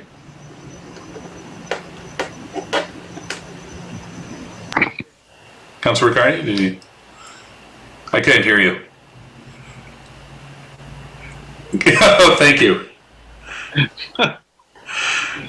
You're learning fast, Grasshopper. Councilor McCarthy. Yes. Councilor Dibble. I'm sorry, you need another name for Councilor Riccardi because Heather Famico was the official Grasshopper, right? So yes. No, it was Councilor Gerard who was Grasshopper on the finance side. Oh, okay. Yep. Yes. Councilor Dibble, yes, and myself. So it could be, it's a Ward 6 tradition. And myself, yes. So with 4 councilors on the matter of the Planning Historical Commission personnel and expenses departmental budget, we have 4 councilors voting, 4 in the affirmative, none in the negative. The matter carries. I believe that concludes. That concludes our business for the agenda for this evening. Councilor Riccardi. Sorry, so I did have a question on the CIP funding for planning. Go right ahead. Historical, Now's the time to ask him. Go right ahead. So one item, speaking of all of those historical groups that we work with in the city, and you might not be able to answer this off the top of your head tonight, so that's fine. But I did get a question about the Dixon Memorial Chapel study, door repair future phases, the funding for that was funded this year. Mostly the question was around if we have a lot of studies that have been completed, so we were wondering if that funding was going towards actual work or another study, which was kind of not looked positively for another study. We're looking forward to getting more work or getting the work started and moving and continuing as it already has. So if there are any more details on that you could provide, that would be great. Seeing the thousands of projects that you have going on, I fully understand if you don't know this one off the top of your head. So Councilor McCarty, what I can say is it's advancing. It's the next chunk of work has been identified to be one elevation, and so there has been studies that have been done. They need to be advanced further, and so that's what this funding would be going towards. And then we'd be pursuing some other grant funding for construction work. It's a wonderful building, and it requires a lot of investment, and so it's needing to go piece by piece by piece. And so this will help to advance that forward. But, it's, the construction cost is going to be beyond this funding. This is helping us get ready and have good, be able to leverage this for some grant funding as well. You have any other questions on that, or? Counselor? Okay, thank you. So if there's no further questions, would a member like to make a motion? Move to adjourn. Councilor McCarthy. Councilor McCarthy moves to adjourn. All those in favor? Opposed? We are adjourned. Thank you, everybody. We will be back on Tuesday. Enjoy the weekend. Thank you. Thank you all. you.